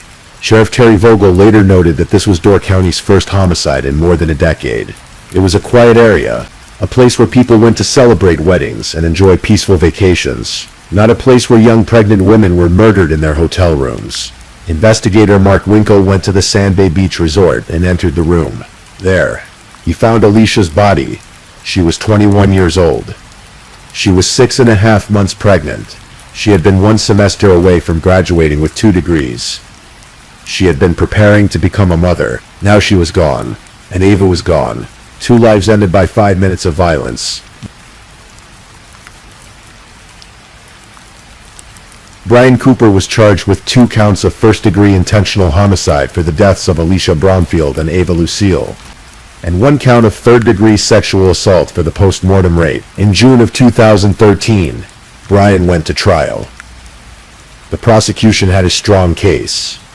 They had Brian's videotaped confession, in which he described the murder in detail. They had the 911 call. They had forensic evidence. They had testimony about Brian's obsession with Alicia, about the hidden cameras, about the harassment. Sherry Anachich sat in that courtroom and listened to every horrific detail about what had been done to her daughter. She saw the evidence. She heard the confession. She waited for justice. The jury found Brian guilty of third-degree sexual assault. But on the 2 counts of first-degree intentional homicide, the jury was deadlocked. They couldn't reach a unanimous decision. The reason? Brian's defense had argued voluntary intoxication. Wisconsin law at the time allowed defendants to argue that they were so intoxicated they couldn't form the intent necessary to commit intentional homicide. Brian's attorneys presented testimony suggesting his blood alcohol level had been 2 to 4 times the legal limit at the time of the murder. They argued he was too drunk to know what he was doing. During deliberations, the jury asked the judge twice for clarification on the voluntary intoxication issue and what constituted intent. The judge said he could offer no further guidance beyond the initial jury instructions. 2 jurors refused to convict Brian of murder. 1 juror, according to notes from the foreman, had withdrawn from the process entirely, doodling instead of participating and leaving to use the bathroom when confronted about her lack of engagement. The judge declared a hung jury on the homicide charges. Sherry Anachich walked out of that courtroom without speaking to anyone. She didn't talk to the press. She didn't talk to the prosecutor. She got in the car with her husband and said 5 words that would change the course of history. "We're changing this law." Sherry had just endured watching a man confess to murdering her daughter and granddaughter in excruciating detail. She'd heard him describe strangling Alicia while Alicia begged for her baby's life. She'd heard about the sexual assault. She'd seen the evidence of his obsession, his hidden cameras, his deliberate planning. And now she was being told that 2 jurors believed he was too drunk to be held responsible. Sherry refused to accept this. Being drunk, she believed, was no excuse for murder, and she was determined to make sure no other family would have to endure what hers was enduring. With help from family and friends, Sherry began a campaign. She wrote letters to Wisconsin legislators. She started online petitions that gathered thousands of signatures. She met with lawmakers, telling them Alicia's story, explaining why the voluntary intoxication defense was fundamentally unjust. In her letter to legislators, Sherry wrote, "The first trial was never a trial to see if Cooper committed these murderous acts, but a trial to see if he was too drunk to form intent. Although he used his level of intoxication as a defense, I never imagined that any level-headed individual could find Cooper was too drunk to form intent. Being drunk is no excuse for murder." Investigator Mark Winkle, who had worked the case, was equally stunned by the hung jury. "I have to be honest with you. That didn't appear to be the case here, because he was able to recall the crime in such detail. He said, step by step with detail and what was going through his head at the time. Sherry's campaign gained momentum. The media covered her story. People across Wisconsin and beyond were moved by her determination and outraged by the law that had prevented justice for Alicia.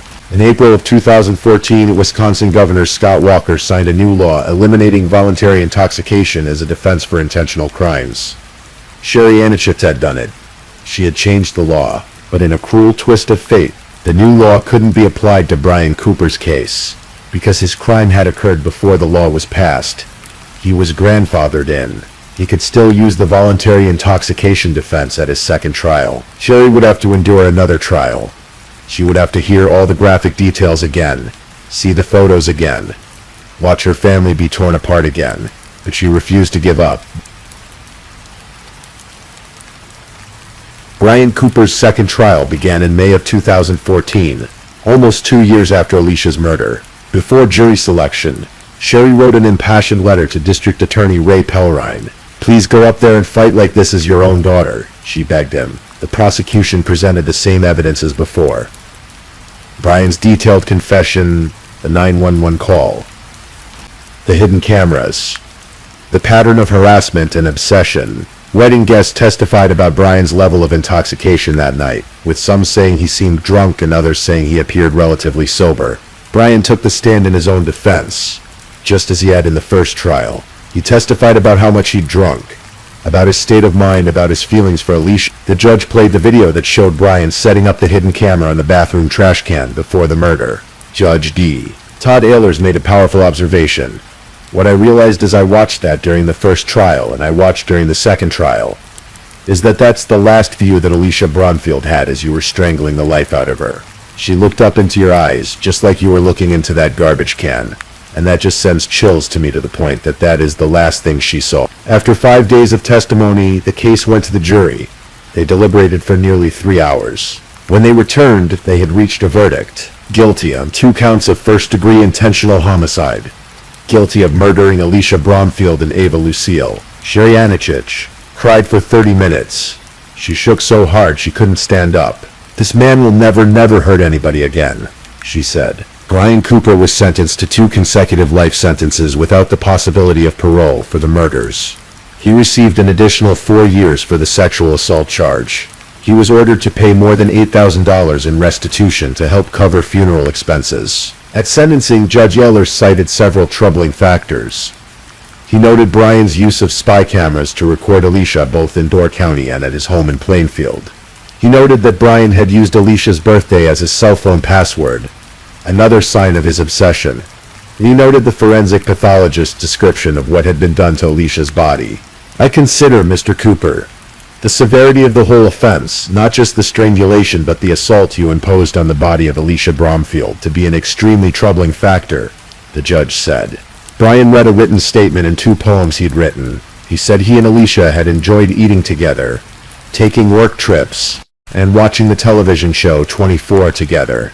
He added, along with all the remorse, regret, and shame that streams down through my veins each and every day, I have come to the assumption that there are really no words I can truly say to express how sorry I am. That such tragedy did happen, and the fact that I did cause the death of Alicia and Ava Bromfield. The judge noted that Brian's statement lacked a direct apology to Alicia's family. Alicia's mother and other family members spoke about the effect of her death. The emotional pain is difficult to describe unless you've lost a child, Sherry said. In August of 2017, Brian appealed his conviction. The appeal was denied. He remains in prison, where he will spend the rest of his life. Sherry Anichitz could have stopped after the conviction. She'd achieved justice for Alicia. She'd changed the law in Wisconsin. But Sherry didn't stop. The law she'd fought to change in Wisconsin inspired similar changes across the country. 31 additional states followed Wisconsin's lead, and eliminated or restricted the use of voluntary intoxication as a defense for intentional crimes. 32 states total changed their laws because of Alicia's case, because of Sherry's advocacy. But Sherry wanted to do more. She established the Purple Project, an organization dedicated to supporting single young mothers and providing grief counseling to parents who have lost children to murder. Through the Purple Project, Sherry transformed her unimaginable grief into a force for positive change, helping others navigate situations similar to what Alicia had faced and supporting families destroyed by violence. Sherry also pursued a civil lawsuit against Home Depot and Grand Flower Growers. She believed these companies bore some responsibility for Alicia's death. They had employed Brian Cooper knowing about his harassment of female employees. They'd known about his violent outbursts. They'd ordered him to take anger management classes but never followed up when he didn't complete them. They'd given him supervisory authority over Alicia and never adequately protected her from his abuse of that authority. A trial judge initially dismissed the lawsuit, ruling that the companies had no duty to control their supervisor after work hours. But Sherry appealed. In March of 2017, United States Court of Appeals for the Seventh Circuit reversed the dismissal and remanded the case back to trial court. In a scathing opinion, Judge David Hamilton wrote, "Every life lost to brutality is unique. Each family's hell a private one. We do not diminish that truth. When we repeat that Alicia's story is an old story that has been told too many times. Its ending is both shocking and predictable. Alicia's family is entitled to try to prove its truth." The appeals court rejected Home Depot's minimization of Brian's behavior as merely being rude and mean to inanimate objects. The court noted that Home Depot's counsel had characterized the trip to the wedding as a date, and said the company had described Brian as having made a few mistakes. Judge Hamilton was clearly appalled by this characterization. He wrote, "Anyone who saw Cooper throw a fit in the parking lot could have easily concluded that Cooper either was dangerous because he had lost control of himself, or was trying to frighten Alicia." The court explained that while Brian wasn't on the company's premises when he killed Alicia, and he didn't use their property, he used something else the defendants gave him: supervisory authority over Alicia. He threatened to fire her or reduce her hours if she didn't go to his sister's wedding. He could only make those threats because Home Depot and Grand had made him her supervisor. Let's take a moment to remember who Alicia Bromfield was before she became a true crime story. She was a daughter who called her mother from Wisconsin to say there had been a fight, trusting that her mother would understand and support her. She was a student who'd worked since she was 16 years old while pursuing 2 demanding college degrees simultaneously, just 1 semester away from graduation. She was a friend who confided her fears to her coworkers, who told them she was scared but felt she had no choice. She was an expectant mother who'd already chosen a name for her daughter, Ava Lucille, who was preparing to raise her baby alone with courage and determination. She was 21 years old. Alicia's obituary lists her survivors: her parents, Sherry Anichich and James Heisner, and her 4 siblings, Brione Anichich, Luke Anichich, Chase Heisner, and Colton Heisner. Her funeral service was held on August 25, 2012 at Holy Family Catholic Church. She was buried at Mary Cemetery in Mokena, Illinois, but Alicia's legacy extends far beyond her grave. Because of what happened to her, and because of her mother's tireless advocacy, 32 states changed their laws. Defendants across America can no longer hide behind voluntary intoxication as an excuse for intentional violence. The Purple Project continues to help single mothers and grieving parents. And perhaps most importantly, Alicia's story serves as a reminder of the importance of workplace protections, of believing women when they report harassment, of taking action when employees display warning signs of violence. Multiple people saw Brian Cooper's behavior and recognized it as dangerous. Alicia reported his harassment. Other employees witnessed his violent outbursts. But the systems that should have protected her failed. The anger management classes that were ordered were never completed or followed up on. The complaints that were made were not adequately addressed. Alicia told her friends she needed to keep her job. She was pregnant, visibly pregnant, and she knew another employer was unlikely to hire her. She knew she needed the income to support Ava, so she endured the harassment. She went on the trip to Wisconsin even though she didn't want to go. She tried to manage the situation to get through it, to survive until she could graduate and start her career. She should have been protected. She should have been safe. She should be alive today, raising Ava, working in the field of forensic psychology and criminal justice she loved so much. The Seventh Circuit's opinion included a powerful observation that speaks to how common this situation truly is. Alicia's story is an old story that has been told too many times. How many other Alicias are out there right now? How many young women are enduring harassment from supervisors, feeling trapped because they need their jobs, hoping they can just manage the situation until things get better? Sherianishich, through her incredible heartbreak, had a message for those women and for all of us. Stand up and make a difference. You can help another family not go through the pain and the nightmare that our family is going through still. If you see someone being harassed at work, speak up. If you witness threatening behavior, report it.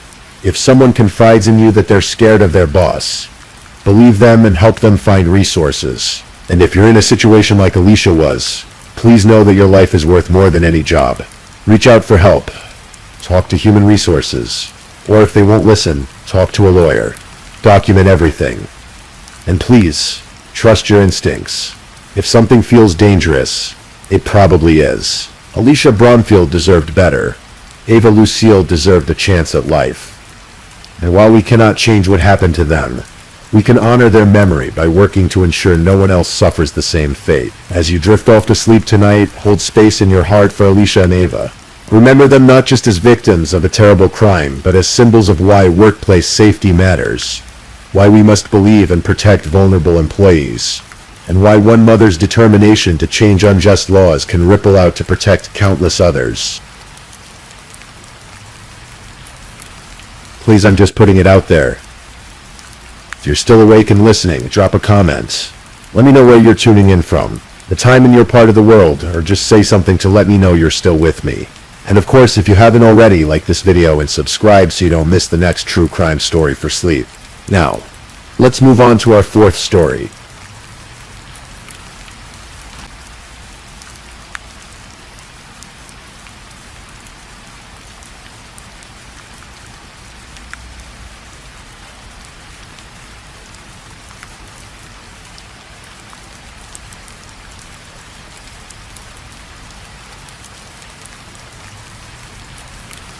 Story 4.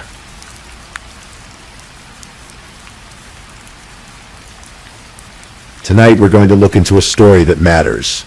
A story about a young woman whose life was cut short, and the investigation that brought her killer to justice. This is the story of Phoenix Nets. We're going back to the spring of 2020, to a time when the world was quiet, locked down, holding its breath. Phoenix Nets was born on the 4th of August, 1991 in Croydon, a borough in South London where city meets suburb, where terraced houses line streets that have seen generations come and go. She was the daughter of Mark and Saskia Nets, parents who loved her deeply, who watched her grow with pride and hope. As a child, Phoenix attended Parish Church Junior School in Croydon, where she was known as a bright, clever girl. Her aunt would later remember her as lovely and sweet-natured. Her father would tell family members proudly about how intelligent she was, how much potential she had. Phoenix loved horses. She was a keen rider in her youth, spending hours at stables, learning to care for these magnificent animals, finding peace in their company. She also loved drama, drawn to the creativity and expression it offered. At school she did well, showing promise, showing that brightness her father spoke of. When she was old enough, Phoenix went to university. She enrolled at Canterbury Christ Church University in 2009. With dreams of becoming a paramedic, she wanted to help people. She wanted to save lives. For 2 years she studied in Canterbury, that ancient city with its cathedral and cobblestone streets, trying to build the foundation for the future she imagined. But life, as it so often does, took unexpected turns. Phoenix struggled. She battled with mental health issues that made everything harder. She experimented with drugs, first marijuana, then acid, cocaine, MDMA, searching perhaps for relief, for escape, for something she couldn't name. Her relationship with her parents became strained after their separation. The foundation she'd been building began to crack. She left university before completing her degree. The dream of becoming a paramedic faded. At least for now, Phoenix moved around, trying to find her footing. She had relationships that didn't work out. She moved from London to Birmingham to be with someone, to start fresh. When that relationship ended, she found herself adrift again. But Phoenix wasn't giving up. In late 2019 or early 2020, she moved into a women's refuge in Lozells, a neighborhood in West Birmingham. These refuges exist as safe spaces, places where women can stay when they need shelter, when they need to escape difficult circumstances, when they need time to rebuild. Phoenix was trying to rebuild.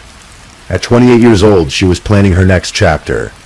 She was thinking about moving back to London, back to her parents, back to the familiar streets of Croydon. She talked to her friends about it. She was making plans. Her future, as the judge would later say, was looking bright, shining, and promising. A fresh start was ahead of her. She had no way of knowing that someone else had very different plans. Eureka Conita Gordon moved into the women's refuge in Los Ells around early 2020, maybe 6 months before everything fell apart. She was 28 years old, the same age as Phoenix. She'd been born in Jamaica and had moved to England when she was 7, living first with an aunt before her mother joined her. Gordon's mother would later describe her daughter in haunting terms, calling her a ticking time bomb. She would say Gordon wasn't a bad person at heart, but those words spoken after the unthinkable carried the weight of a mother who'd seen warning signs, who'd perhaps feared what her daughter might be capable of. Psychological assessments would later reveal that Gordon had a personality disorder. She had a low tolerance for frustration. She struggled intensely with perceived rejection, unable to process it, unable to accept it. These weren't excuses. The courts would make clear. Gordon's reality wasn't distorted. She knew what she was doing. But understanding the psychology helps us understand what happened next. When Gordon moved into the refuge, she lived next door to Phoenix. The two women met, and at first they became friends. Phoenix, with her kind and calm nature, took Gordon under her wing. They talked. They shared the small intimacies of daily life and shared accommodation. They became close, but for Gordon, friendship wasn't enough. She developed feelings, sexual feelings, feelings that Phoenix didn't share. And when Phoenix made it clear that she wasn't interested in that kind of relationship, Gordon didn't accept it. In February of 2020, Phoenix confided in a friend. Gordon had demanded sex with her, Phoenix said. When Phoenix refused, Gordon became aggressive. The friend listened, concerned, but perhaps not yet alarmed. These things happen, people think. It'll blow over, but it didn't blow over. It escalated. On April 7th, Phoenix sent a text message to a friend. The message was casual in tone, but carried an undercurrent of real fear. She wrote, "There's a girl here who keeps asking me to be sexual. I think I'm going to move back to London. It's scaring me, lol." That lol at the end, that little laugh out loud, was Phoenix trying to make light of something that genuinely frightened her. It's what we do sometimes when we're scared, but don't want to worry others, or don't want to seem overdramatic, or don't yet fully believe the danger we're in. Phoenix made plans to return to London, to move in with her parents. She talked about it with friends. She was going home. She was getting out. Gordon knew Phoenix was planning to leave. And for Gordon, with her inability to handle rejection, with that ticking time bomb her own mother had described, Phoenix's planned departure was intolerable. April 16th, 2020. It was a Thursday. The United Kingdom was in lockdown because of the coronavirus pandemic. The streets were quiet. People stayed home. The world felt suspended, waiting. Phoenix's last known contact with the outside world was a phone call with a friend in the early hours of that morning. They talked. Everything seemed normal. When the friend tried to call back that afternoon, Phoenix didn't answer. She would never answer again. Sometime that day, Gordon invited herself into Phoenix's room. Or perhaps Phoenix invited her in, not knowing what was about to happen. We know from another woman living in the shared accommodation that she heard sounds that afternoon, shouts. The words help me, piercing through walls, then drilling sounds, banging. Gordon stabbed Phoenix 4 times in the torso. The wounds were serious, but here's what makes this even more chilling. Phoenix could have survived. If Gordon had called for help, if she dialed 999, if an ambulance had arrived, Phoenix wouldn't have died from those stab wounds. But Gordon didn't call anyone. She left Phoenix to bleed out in her room while she did something else entirely. She went online. She started searching. Between 1:04 in the afternoon and 3:07, Phoenix's phone was used to conduct internet searches. How to fix punctured lung, internal bleeding. Can someone recover from getting stabbed? These weren't searches made out of concern. They were searches to assess whether Phoenix might survive without help. And when Gordon determined that Phoenix would likely die, she simply waited. She let Phoenix bleed. She let her die alone, in pain, calling for help that never came. Phoenix Nets died on April 16th, 2020. She was 28 years old. She'd been planning to go home. Some killers panic after committing murder. They flee, they turn themselves in, they break down.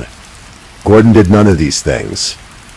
Instead, she set about covering up her crime with a level of calculation that would shock even hardened police investigators. The next morning, April 17th, a circular saw was delivered to the refuge. Gordon had purchased it the day before on Gumtree, a classified ads website, for £45. The delivery arrived shortly before 11 in the morning. Phoenix's body was either fully clothed or partially clothed. When Gordon used that saw to dismember her, the post-mortem examination would later determine that dismemberment took place at 5 different locations on the body, dividing it into 6 parts. Think about what that means. Think about the cold calculation required. Gordon wasn't in a blind rage anymore. She was methodical, precise. She had work to do, and she did it. But Gordon's plan was more intricate than just disposing of the body. She needed people to believe Phoenix was still alive. So she took Phoenix's phone and began a campaign of deception that would last for weeks. She sent text messages to Phoenix's family and friends, pretending to be her. She sent emails. But Gordon went even further than that. She downloaded an audio editing application, software that allowed her to manipulate voice recordings. She used it to alter her own voice to sound more like Phoenix's. Then send voice messages to Phoenix's loved ones. Imagine receiving a voice message from your daughter, your friend, hearing her voice telling you she's fine. She's moved to London. She's doing well. Everything's okay. You'd believe it, wouldn't you? You'd have no reason not to. Gordon searched the internet for other things too. How do killers get caught, she wanted to know. Can a body burn to ashes with petrol? She was planning ahead, trying to stay ahead of any investigation. She bought 2 suitcases, large ones. She packed Phoenix's dismembered body into them, sealing away the evidence of her crime. The Forest of Dean is one of England's ancient woodlands, spreading across 44 square miles between the rivers Severn and Wye, near the border between England and Wales. It's a place of oak and beech trees, of quiet trails and hidden clearings, of history stretching back to the Iron Age. Gordon chose the Forest of Dean as the place to dispose of Phoenix's body. It's about 80 miles from Birmingham, far enough to create distance, remote enough to offer concealment. She made multiple trips there over the coming weeks. She took trains, she booked cars through Gumtree. She carried those 2 suitcases, heavy with their terrible contents, through stations and into vehicles. And somehow no one noticed, or if they did, they didn't say anything. In the Forest of Dean, Gordon found spots to hide the suitcases. At one point she hid them in Handsworth Cemetery, back in Birmingham, for several days before moving them. She attempted to burn Phoenix's remains in the woodland, trying to destroy the evidence completely. She poured petrol on the body parts and set them alight, but burning a human body completely is nearly impossible without specialized equipment. The fire charred the remains, damaged them, but didn't destroy them. Gordon must have realized this, must have seen that her plan wasn't working as she'd hoped. On May 12, 2020, Gordon hired a driver to take her to the Forest of Dean again. She had the 2 suitcases with her. According to police, she was planning to move the remains into Wales, to burn them further, to finally complete the disposal she'd been working on for weeks. But then something happened that Gordon hadn't planned for. Something random, something lucky. If you believe in luck, or providential if you believe in that. Someone noticed. It was late at night on May 12th, around 10:30 in the evening. A member of the public was driving on the A4136 road near Colford in the Forest of Dean, when they noticed a car being driven erratically. In ordinary times they might have just driven past, might have thought the driver was tired or lost. But these weren't ordinary times. The UK was in strict lockdown. People weren't supposed to be out, unless absolutely necessary. Seeing a car being driven strangely in a remote area late at night raised suspicions. The witness called the police. Officers from Gloucestershire Constabulary responded, locating the vehicle a short time later. They spoke with 2 people, a man in his 30s from Wolverhampton, named Mahesh Sarathia, and a woman in her 20s from Birmingham. The woman was Garika Gordon. The officers checked the car's registration and found it was registered to an address in Wolverhampton. Something felt off about the situation. Why were these people out here in the middle of a forest, late at night, during lockdown? They asked Gordon and Sarathia to step out of the vehicle. Near the car, close to the entrance of Stovefield Quarry, they noticed 2 large suitcases. The officers asked what was in them. Gordon tried to push the officers away when they moved toward the suitcases. She didn't want them to look inside. The officers thought perhaps there were drugs or stolen property in the luggage. They opened one of the suitcases anyway. What they found was a partially burned human torso. Detective Chief Inspector John Turner would later recall that the officers were really shocked. They were looking at dismembered human remains, charred and disturbing, stuffed into luggage in the middle of the woods. Gordon's response was strange, chilling in its casualness. When she was arrested and cautioned, she said, "Sorry guys, I didn't want you to see that. Not I didn't do it. Not this isn't what it looks like. Just an apology for the officers having to witness what she'd done." Both Gordon and Sarathia were arrested on suspicion of murder. The suitcases were seized. The vehicle was taken for examination, and thus began one of the most intensive investigations Gloucestershire and West Midlands police had ever conducted. The Forest of Dean became a crime scene. Police helicopters circled overhead. Forensic teams combed through the woodland. The A4136 was closed between Monmouth and Colford. Officers searched Stovefield Quarry in the village of Staunton, but they didn't know who the victim was. Not yet. The remains were too badly burned, too damaged for visual identification. They would need DNA testing. They would need dental records. They would need time. Meanwhile, Gordon and Sarathia were taken into custody for questioning. Initially, they received a 12-hour custody extension, then another 36 hours. The investigators needed time to build their case, to understand what had happened. On May 15th, 3 days after the discovery, police conducted a post-mortem examination. It was inconclusive. The burning had made determining the exact cause of death difficult. Further examinations would be needed. That same day, police began searching properties in Wolverhampton and Birmingham. They needed to find where this person had been killed, where they'd been dismembered. Their investigation led them to a women's refuge in Lozells, Birmingham. The DNA test came back. The remains belonged to a 28-year-old woman named Phoenix Netz. Now the investigators had a name. Now they could piece together what had happened. The investigation shifted from Gloucestershire Constabulary to West Midlands Police, as it became clear Phoenix had been murdered in Birmingham, not in the Forest of Dean. Detectives descended on the refuge where Phoenix had lived. They examined her room, finding that the bed, mattress, carpet, and underlay had all been removed. But blood staining was discovered in the living area. In the kitchen, in the shower, someone had tried to clean up but hadn't been thorough enough. They found the circular saw in Gordon's room, still bearing evidence of what it had been used for. They found handwritten plans and notes about removing the body from Colford and moving it to Wales to burn it further. They examined hours and hours of CCTV footage, tracking Gordon's movements for around a month prior to the discovery. They watched her make numerous trips to Colford by car and by train. They watched her take 2 suitcases from the refuge to Handsworth Cemetery, where she hid them for several days. They watched her move through train stations, through streets, carrying death and luggage while the world went about its business. They analyzed Phoenix's phone records and found all those messages, all those emails, all those voice recordings Gordon had sent, pretending to be Phoenix. The voice editing app was still on the phone. They interviewed the other woman living in the accommodation, who confirmed hearing the shouts for help, the drilling, the banging on April 16th. The case against Gordon was overwhelming.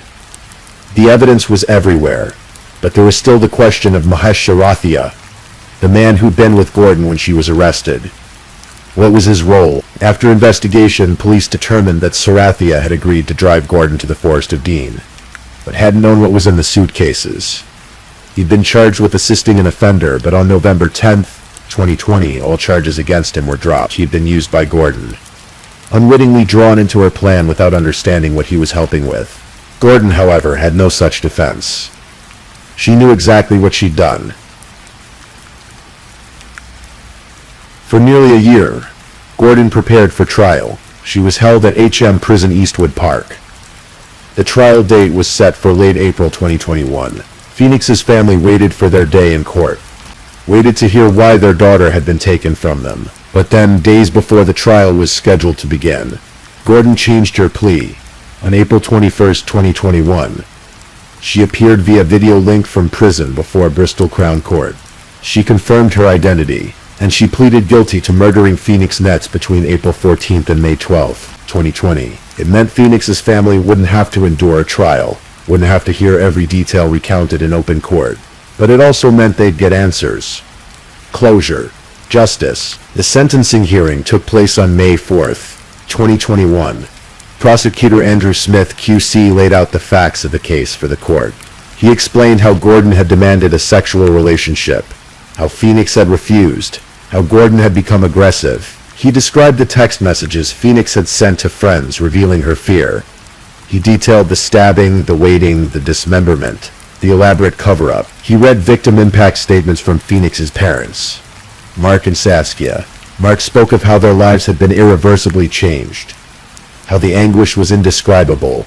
Saskia described herself as forever devastated, forever empty. They spoke of their profound loss, of losing a daughter they'd expected to share the next chapter of life with. The pain wasn't just about Phoenix's death, they explained. It was exacerbated by knowing the manner of her death, by knowing that someone had impersonated her, had sent them messages in her voice while she was already gone, had made them believe she was alive and well when she was already dead. Gordon's own mother didn't testify, but court filings included her description of Gordon as a ticking time bomb. She insisted her daughter wasn't a bad person at heart, but the words rang hollow against the magnitude of what Gordon had done. Defense attorneys presented psychological assessments showing Gordon had a personality disorder, low tolerance for frustration, difficulty with rejection. But High Court Judge Mrs. Justice Cutts made clear these factors might explain Gordon's actions in part, but they hadn't distorted her reality. Gordon had known what she was doing. She'd been calculating, methodical, fully aware. Justice Cutts addressed Gordon directly during sentencing. She spoke of Phoenix as a lovely, caring, compassionate woman who was deeply loved. She noted that Phoenix had intended to move back to live with her parents, that her future had been looking bright and promising. A fresh start was ahead of her, Justice Cutts said. You robbed her of that fresh start. You took her from the supportive parents who loved and cherished her. The judge described Gordon as wicked, callous, and a very dangerous young woman. The deliberate refusal to get medical help for Phoenix, allowing her to die slowly when she could have survived, showed a level of cruelty that couldn't be overlooked. The sentence was life imprisonment, with a minimum term of 23 years and 6 months. Gordon would be eligible for parole after that, but there was no guarantee she'd ever be released. If she was released, she'd remain on license for the rest of her life. Detective Superintendent Scott Griffiths of West Midlands Police spoke to the media afterward. He described the case as extremely distressing for everyone involved, especially Phoenix's loved ones. He praised the officers who'd worked on it, noting how shocking even hardened investigators had found the discovery of Phoenix's dismembered body. She went to great lengths to pretend Phoenix was still alive and had moved out of the area, Griffiths said, as well as great efforts to dispose of her body, hoping her despicable crime would go unnoticed. He added that he genuinely believed if officers hadn't found Gordon that night in the Forest of Dean, they would never have found Phoenix's body. Gordon's devious plot might have worked. Phoenix might have simply disappeared. Another missing person. Another unsolved case. Her family never knowing what happened. But the random chance of someone noticing an erratically driven car. The decision of that witness to call police. The officer's curiosity about those suitcases, all of it came together to bring Phoenix home. To bring her family answers, to bring her killer to justice. Detective Chief Inspector John Turner of Gloucestershire Police described Gordon as cold and evasive when she spoke to officers. When they'd asked about the suitcases, she'd tried to push them away. When they'd opened them anyway, her apology had been bizarre, inappropriate, revealed. From what we were looking at, Turner said, it was clear we were dealing with a very devious person. Phoenix's family released a statement after the sentencing. They thanked all the police officers from all the forces involved, especially West Midlands Police. They acknowledged their families, close friends, neighbors, and Phoenix's friends for their support during the terrible year since her death. They wanted to make something clear. Phoenix was entirely blameless. I hope that this is now clear to everyone. She was the victim of a senseless act of violence, which ended her life at a young age. She was greatly loved by her family, and we cared for her very much. Phoenix Nets was born on August 4, 1991. and died on April 16, 2020. She lived 28 years. Not nearly long enough. Not nearly enough time to accomplish all the things she'd hoped to accomplish. To become all the things she'd hoped to become. She was a daughter. She was a friend. She was someone who loved horses and drama and the Louis Theroux documentaries. She was someone who dreamed of becoming a paramedic, of saving lives. She was someone who struggled, as so many of us do, with mental health and difficult circumstances, and trying to find her place in the world. She was someone who tried to be kind, who took Gordon under her wing when Gordon first moved into the refuge. She was someone who, when faced with unwanted advances, tried to handle it calmly, tried to extricate herself from the situation, tried to go home. Her aunt remembered her as lovely and sweet-natured. Her father spoke proudly of how clever she was. Her mother described the devastation, the emptiness that would never fully heal. The judge said Phoenix's future had been looking bright, shining and promising. We'll never know what that future would have held. We'll never know the person she might have become, the lives she might have touched, the contributions she might have made. What we do know is this: Phoenix Nets mattered. Her life had value. Her death was not in vain, because her story has been told, her killer has been held accountable, and her memory has been honored. In the women's refuges across the United Kingdom, in the United States, around the world, there are thousands of women trying to rebuild their lives, trying to find safety, trying to start again. Phoenix was one of them. She was trying so hard. The tragedy of her death reminds us that these spaces, meant to be safe, must truly be safe. That we must listen when someone says they're scared. That we must take seriously the warning signs, the concerning behaviors, the escalating situation. If Phoenix's story can help save even one life, if it can encourage even one person to speak up, to get help, to take action before it's too late, then her death will have meaning beyond the senselessness of how it occurred. Rest in peace, Phoenix Nets. You were loved, you are remembered. You deserved so much more than what happened to you, but you are not forgotten. Your name was Phoenix, like the mythical bird that rises from ashes, symbolizing rebirth and renewal. Though you did not get to rise again in this life, your story lives on. Your memory endures, and that at least, no one can take away. Please, if you're still awake, let's move on to our last story.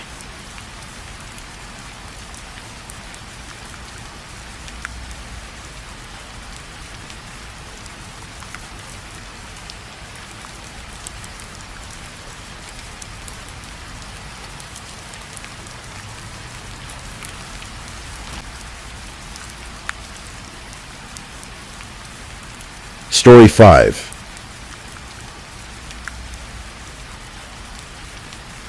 Let me tell you a story tonight, one that unfolds slowly, carefully, like the pages of a book turning in the quiet hours. This is a story about transformation and tragedy, about the masks we wear and the secrets we keep. So adjust your pillow, close your eyes if you'd like, and let me guide you through the haunting case of Anthony Milan Ross. Take a deep breath. Tonight we walk together through the shadows of a Christmas that ended in heartbreak. In the early 2010s, a man named Anthony Milan Ross was becoming a familiar face in Phoenix, Arizona. He went by his middle name, Milan, and he had a story that resonated with thousands of people. It was a story of transformation, of hope, of a man who had conquered his demons and emerged victorious. Milan Ross had once weighed over 500 pounds. Think about that for a moment. The weight of his struggles, both physical and emotional, had nearly consumed him.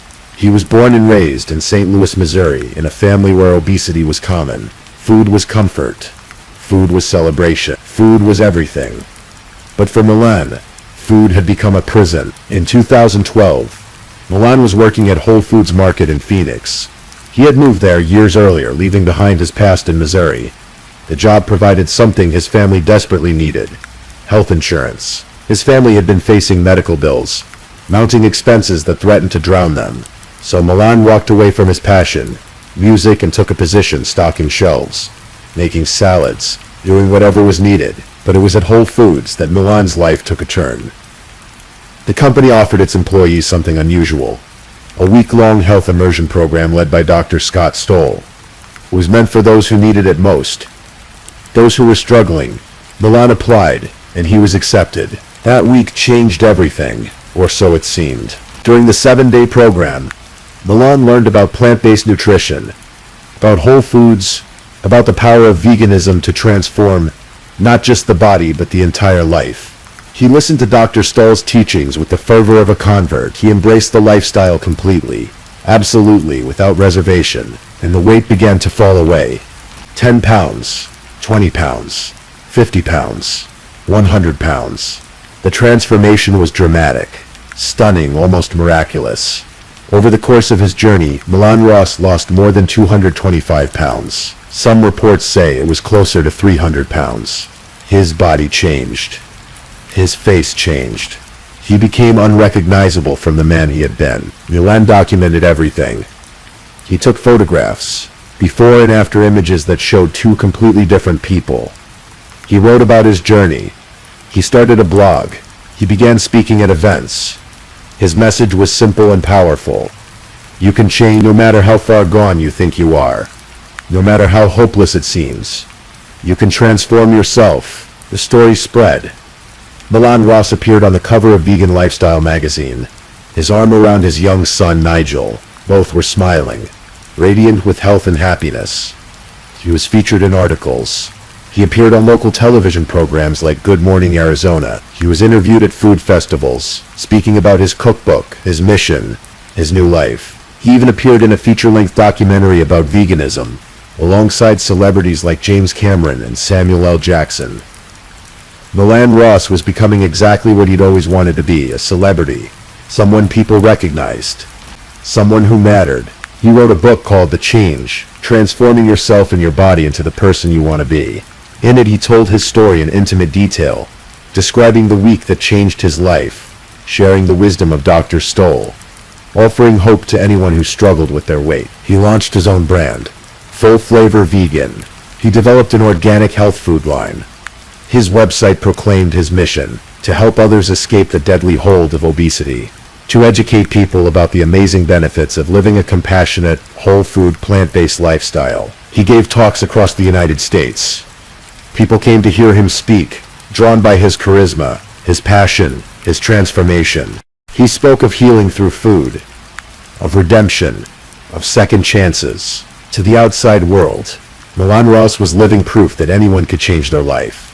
He seemed happy, successful, fulfilled, but beneath the surface something else was happening, something darker. What Milan Ross never talked about in his interviews, what he never mentioned in his book or his speeches, was that he had done this before. The transformation, the new life, the fresh start. He had done it by leaving everything behind.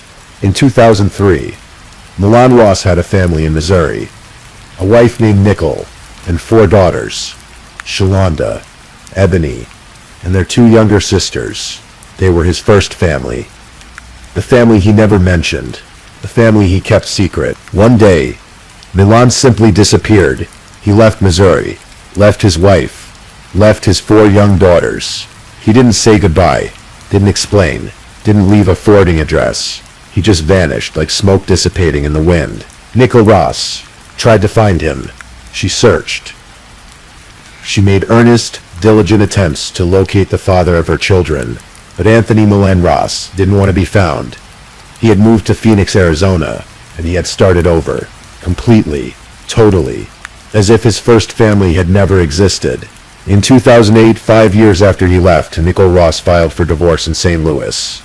The divorce papers noted that her attempts to locate him had been unsuccessful. He was gone, and he wanted to stay gone. By then, Milan had already met someone new, a woman named Iris Sutherland.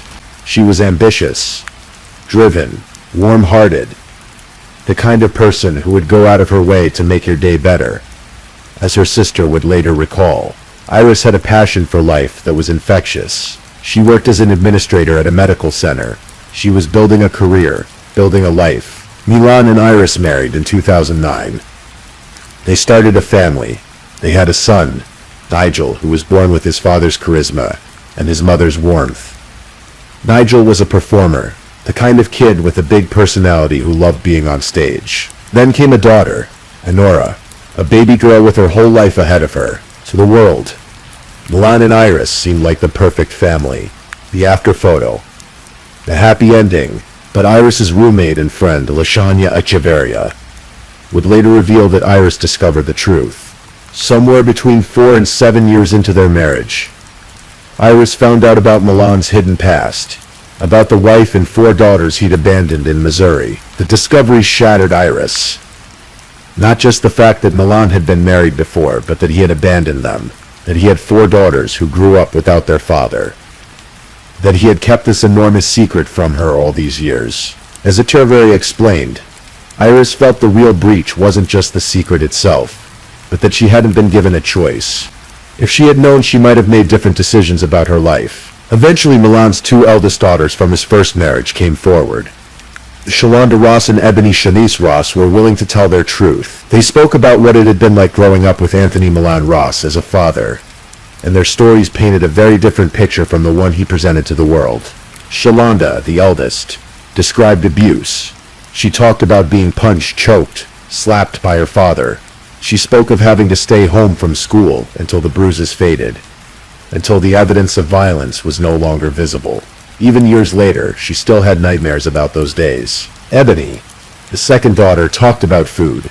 How ironic, she noted, that their father had become famous for teaching others about healthy eating, about healing through food, because for Ebony and her sisters, food had been a weapon, a tool of torture. She described a punishment that lasted an entire year. Milan would lock them in their room. Their bathroom breaks were limited. Their time outside was controlled. And their food was restricted to butter and sugar rice, every single day, for a year. Meanwhile, Milan would cook other foods, elaborate meals with rich smells, and he would blow the aroma in their faces, taunting them with what they couldn't have. Both daughters said they were kept as secrets. Dark, dirty secrets, as Ebony put it. Their father had run from his past, leaving them behind like unwanted baggage. When Iris discovered this history, when she perhaps spoke with these young women and heard their stories, it may have been the final push she needed. She filed for divorce in June of 2017, 6 months before Christmas. The divorce was devastating for Milan Ross. Not because he was losing Iris necessarily, but because he was losing everything his marriage to Iris represented. Prosecutors would later argue that Milan Ross was obsessed with celebrity, with status, with being recognized and admired. His entire identity was wrapped up in his public image. The successful vegan chef, the motivational speaker, the author, the man who had transformed his life. But the reality was different. His success was a facade.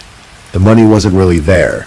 Milan was depending on Iris's income to maintain the lifestyle he craved. She was the one with the stable job, the steady paycheck. Without her, the whole carefully constructed image began to crumble. As the prosecutor would later say, his 5 minutes of daytime TV fame was up. The money, the success, all a facade. And so was the perfect family. After the divorce filing, Milan's behavior became increasingly erratic. Iris's sister, Mary Wogas, said Milan was acting strangely, threatening. Iris told her sister she was worried, but she never thought Milan would hurt their children. That was unthinkable. Whatever problems existed between Iris and Milan, surely their love for Nigel and Honora would protect the children. The divorce was finalized in September 2017. Iris and Milan had joint custody of the children, but friends said Iris was considering fighting for sole custody. Perhaps the conversations with Milan's abandoned daughters had convinced her that her children weren't safe. Or perhaps she simply knew her ex-husband better than anyone else. In the months leading up to Christmas, Milan Ross was searching the internet. His search history, which would later be presented in court, revealed his state of mind. He searched for firearms, for silencers, for battery acid, sulfuric acid, skin-melting acid.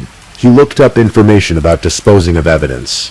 And he searched for something else, something chilling. He looked up news stories about other families who had been murdered on Christmas Day. Milan's defense attorney would later argue that these searches were just ruminations, the obsessive thoughts of a man struggling with depression and insomnia. After all, Milan was also making plans for the future during this time. He had adopted a dog. He had proposed to a new girlfriend just 3 days before Christmas. He had written himself a check for his business on Christmas Eve. These were the actions of someone planning to continue living, weren't they? But the prosecution saw it differently. To them, the internet searches revealed premeditation, planning. A man who thought about what he was going to do, meant to do it, and then did it. Milan had also been talking to people, dropping hints. He told multiple people to expect something big on Christmas, something significant. He said it in a way that seemed strange at the time, but nobody quite understood what he meant. On Christmas Eve, 2017, Milan spent time with his children. Nigel and baby Anora were staying with him for the holiday, and Iris would pick them up the following day. Milan seemed to be in good spirits. He made a video with 11-year-old Nigel and posted it on social media. In the video, Milan is smiling, laughing. He says, "Hey guys, I'm smiling and I'm hanging out with Nigel on Christmas Eve, and we're about to embarrass ourselves. We're gonna sing." Then Milan and Nigel perform Santa Claus is Coming to Town together. Their voices blend in the cheerful holiday classic. Nigel is beaming, full of life and joy. The video ends with them wishing everyone a Merry Christmas. It was the last time anyone would see Nigel alive. The last time his voice would be heard. The last moment of innocence before everything shattered. Christmas morning arrived in Phoenix, Arizona. The sun rose over the desert city, bringing with it the promise of celebration, family, togetherness. For most people, it was a day of joy, of opening presents and sharing meals, of making memories. For Milan Ross, Christmas morning began with whiskey. According to his defense attorney, he woke up depressed and started drinking. By the afternoon, he had consumed half a bottle. He sent messages to Iris. The content of those messages would later be disputed. But it's clear that Milan was in a dark state of mind. At some point that morning, after the whiskey and the messages, Milan Ross made a decision, or perhaps the decision had already been made long ago. In those late-night hours spent searching the internet for weapons and acid and stories of family annihilations. At approximately 2:52 in the afternoon, Mary Walgas, Iris's sister, received a text message from Milan. She looked at her phone and felt her blood run cold. The first message said, "I just killed Iris and the kids." A moment later, another message arrived, with a gun. Mary knew immediately that something terrible had happened. She knew Milan was unstable. She had seen his dark side, though perhaps she hadn't realized how deep that darkness went. She called the police. Meanwhile, at the Highland Apartments on 16th Street and Highland Avenue in Phoenix, witnesses were seeing something horrific unfold. Iris Ross had arrived to pick up her children. She pulled into the parking lot, probably thinking about the rest of their Christmas day. Maybe they would open presents at home. Maybe they would visit family. Whatever plans she had, they would never come to fruition. Milan met her outside. They talked, or maybe they argued. Witnesses couldn't hear the words, but they could see what happened next. Iris tried to run. She turned and fled, desperate to get away from Milan, from whatever was happening. Then Milan had a gun. He raised it and fired. The sound echoed across the parking lot. Iris fell. A witness approached, horrified. They asked Milan if Iris was okay. Milan looked at them and said simply, "No." Then he pointed the gun at the witness. A threat. A warning. "Stay back." The witness froze. Milan turned and walked back into his apartment. The witness heard 2 or 3 more gunshots from inside. Sharp cracks that split the air. Then silence. Police arrived within minutes. They found Iris Ross's body on the front patio, lying motionless in a pool of blood. She had been shot as she tried to escape. She died on Christmas Day, trying to pick up her children from their father. The police quickly realized that Milan was still inside the apartment, and so were the children. Nigel, 11 years old, and Nora, only 10 months old, just a baby. What followed was a 6-hour standoff that would stretch into the night. The Phoenix Police Department surrounded the Highland Apartments. Officers established a perimeter. They brought in negotiators. They tried to make contact with Milan Ross. Milan was barricaded inside with his 2 children. The police didn't know the children's status. Were they alive? Were they injured? The uncertainty was agonizing. The negotiators talked to Milan for hours. They tried to build rapport to find some way to resolve the situation peacefully, but Milan kept changing his story. Sergeant Jonathan Howard would later describe how Milan would make contradictory statements. Sometimes he said the children were still alive. Sometimes he threatened to kill them if the police didn't leave. Other times he made comments that suggested he had already killed them. The police had to proceed carefully. Every decision carried enormous weight. If the children were still alive, a wrong move could end in tragedy. But if Milan had already killed them, then time was being wasted while a murderer remained free. As the afternoon turned to evening, the police deployed a robot into the apartment. The small machine moved through the rooms, sending back video footage. And then they found her, Honora Ross. The 10-month-old baby. She was dead, her small body lying still in one of the rooms. She had been shot. The discovery was devastating. But there was still one child unaccounted for. 11-year-old Nigel. The boy who had sung Santa Claus is Coming to Town with his father just hours earlier. The police continued their attempts to negotiate with Milan. But as the standoff wore on, it became clear that a peaceful resolution was unlikely. Milan was becoming increasingly erratic. The police made the decision to cut the power to the apartment, plunging it into darkness. At approximately 7:30 in the evening, a special assignments unit prepared to enter. They moved carefully, methodically. These were trained professionals who had done this before. But every situation was different. Every life mattered. As the officers breached the apartment, Milan Ross opened fire. The sound of gunshots filled the air. The officers returned fire, bullets flying in both directions in the darkened apartment. One officer, a 46-year-old man with 23 years of service to the Phoenix Police Department, was hit by shrapnel. He was injured but stable. The exchange lasted only moments, but it felt like an eternity, and then it was over. Milan Ross was taken into custody. He was alive, uninjured. He surrendered without further resistance. The officers secured the scene and began searching the rest of the apartment. And there, in another room, they found Nigel, 11 years old, the boy with the big personality who loved to perform, the boy who had sung Christmas carols with his father. He had been shot to death on Christmas Day by his own father. Outside the apartment, the sun had set. Christmas Day was ending. But for the families of Iris, Nigel and Honora Ross, the nightmare was just beginning. Anthony Milan Ross was charged with 3 counts of first-degree murder.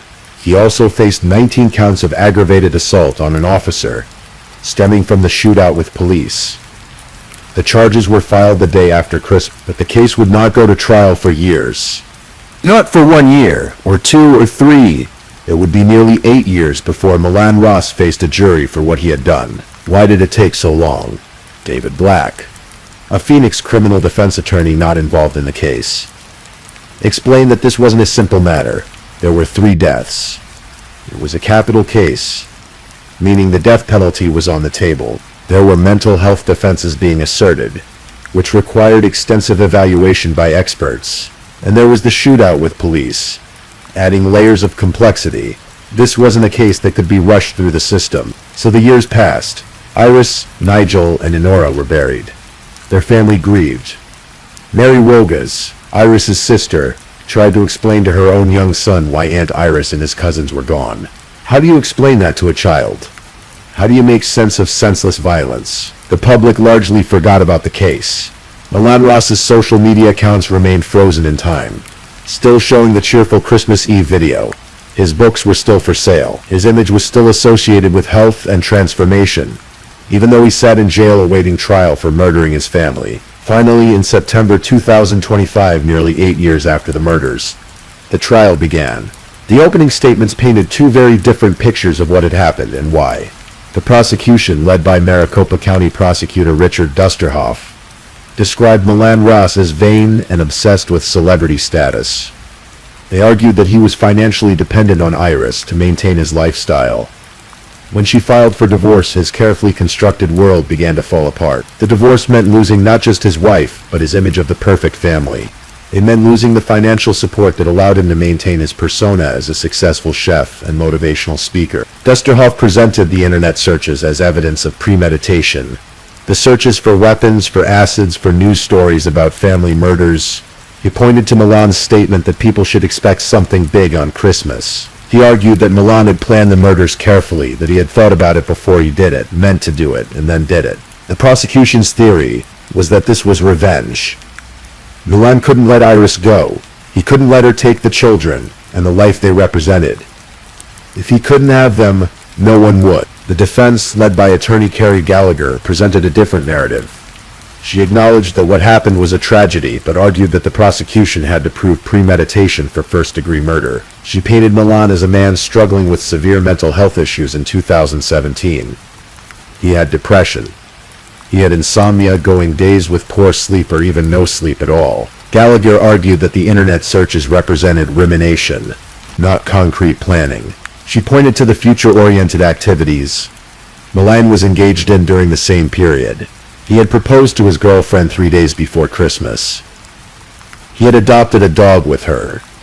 He had written himself a check for his business on Christmas Eve.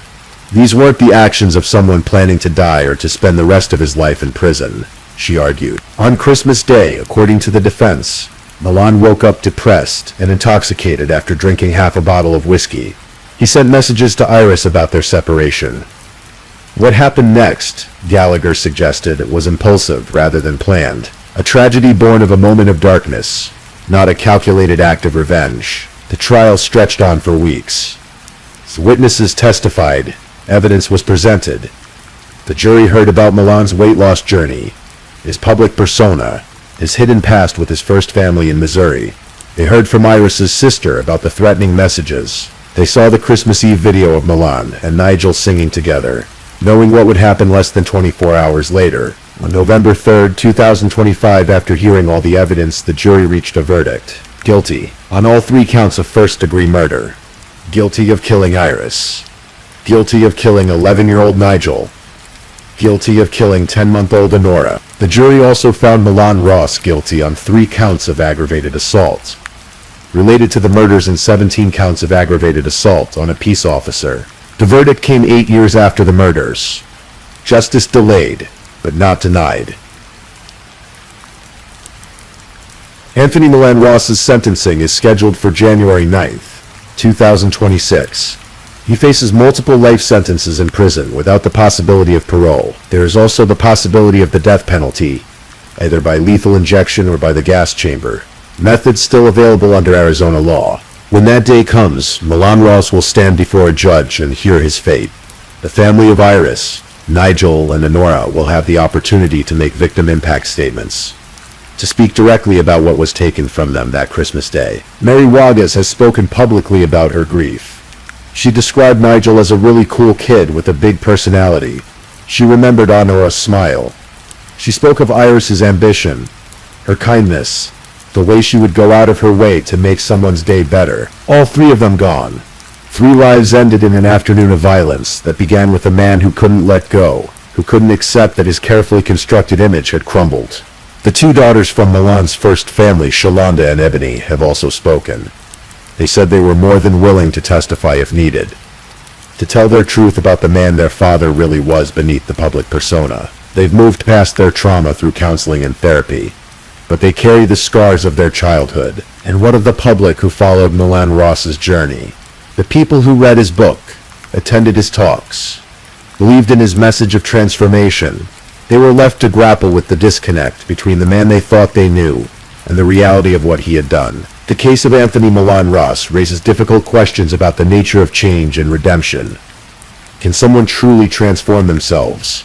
Milan Ross lost hundreds of pounds and became a vegan chef, a motivational speaker, an author. He helped other people. His message resonated with thousands. But beneath the transformation, the old patterns remained.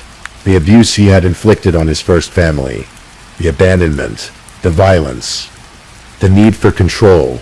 These things didn't disappear when the weight came off. They were still there, waiting. Perhaps the greatest tragedy is that Milan Ross's message wasn't entirely false.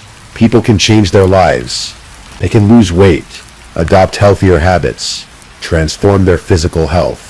But physical transformation doesn't automatically heal psychological wounds or address deep-seated issues of control, violence, and abuse. The case also highlights the hidden nature of domestic abuse. To the outside world, Milan and Iris seemed like a happy couple, the perfect family. But behind closed doors, there was a history of control and manipulation, red flags that perhaps weren't visible until it was too late. Iris Ross filed for divorce. She tried to escape. She was building a new life for herself and her children. But on Christmas Day, when she arrived to pick up Nigel and Honora, she walked into a nightmare. We're left to wonder what might have been, if Iris's fears had been taken more seriously, if Milan's first family had come forward sooner, if the justice system had intervened. Could this tragedy have been prevented? There are no easy answers. Only the stark reality of 3 lives lost and countless others forever changed. As we come to the end of this story, take a moment to breathe. Let the weight of this tragedy settle, but don't let it overwhelm you. These stories matter. They remind us that beneath the surface of our seemingly ordinary lives, there are struggles we may not see. People we think we know may harbor secrets we can't imagine.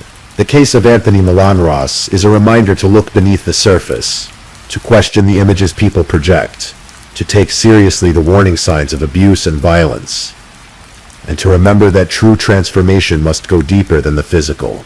It must address the wounds of the soul. Rest now. Let the story drift through your mind as you fall asleep.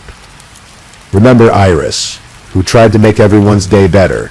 Remember Nigel, with his big personality and love of performing. Remember baby Honora, who barely got to experience life at all. Their memories deserve to be honored. Their story deserves to be told. And perhaps, in the telling, we can find some measure of meaning in the tragedy. Good night.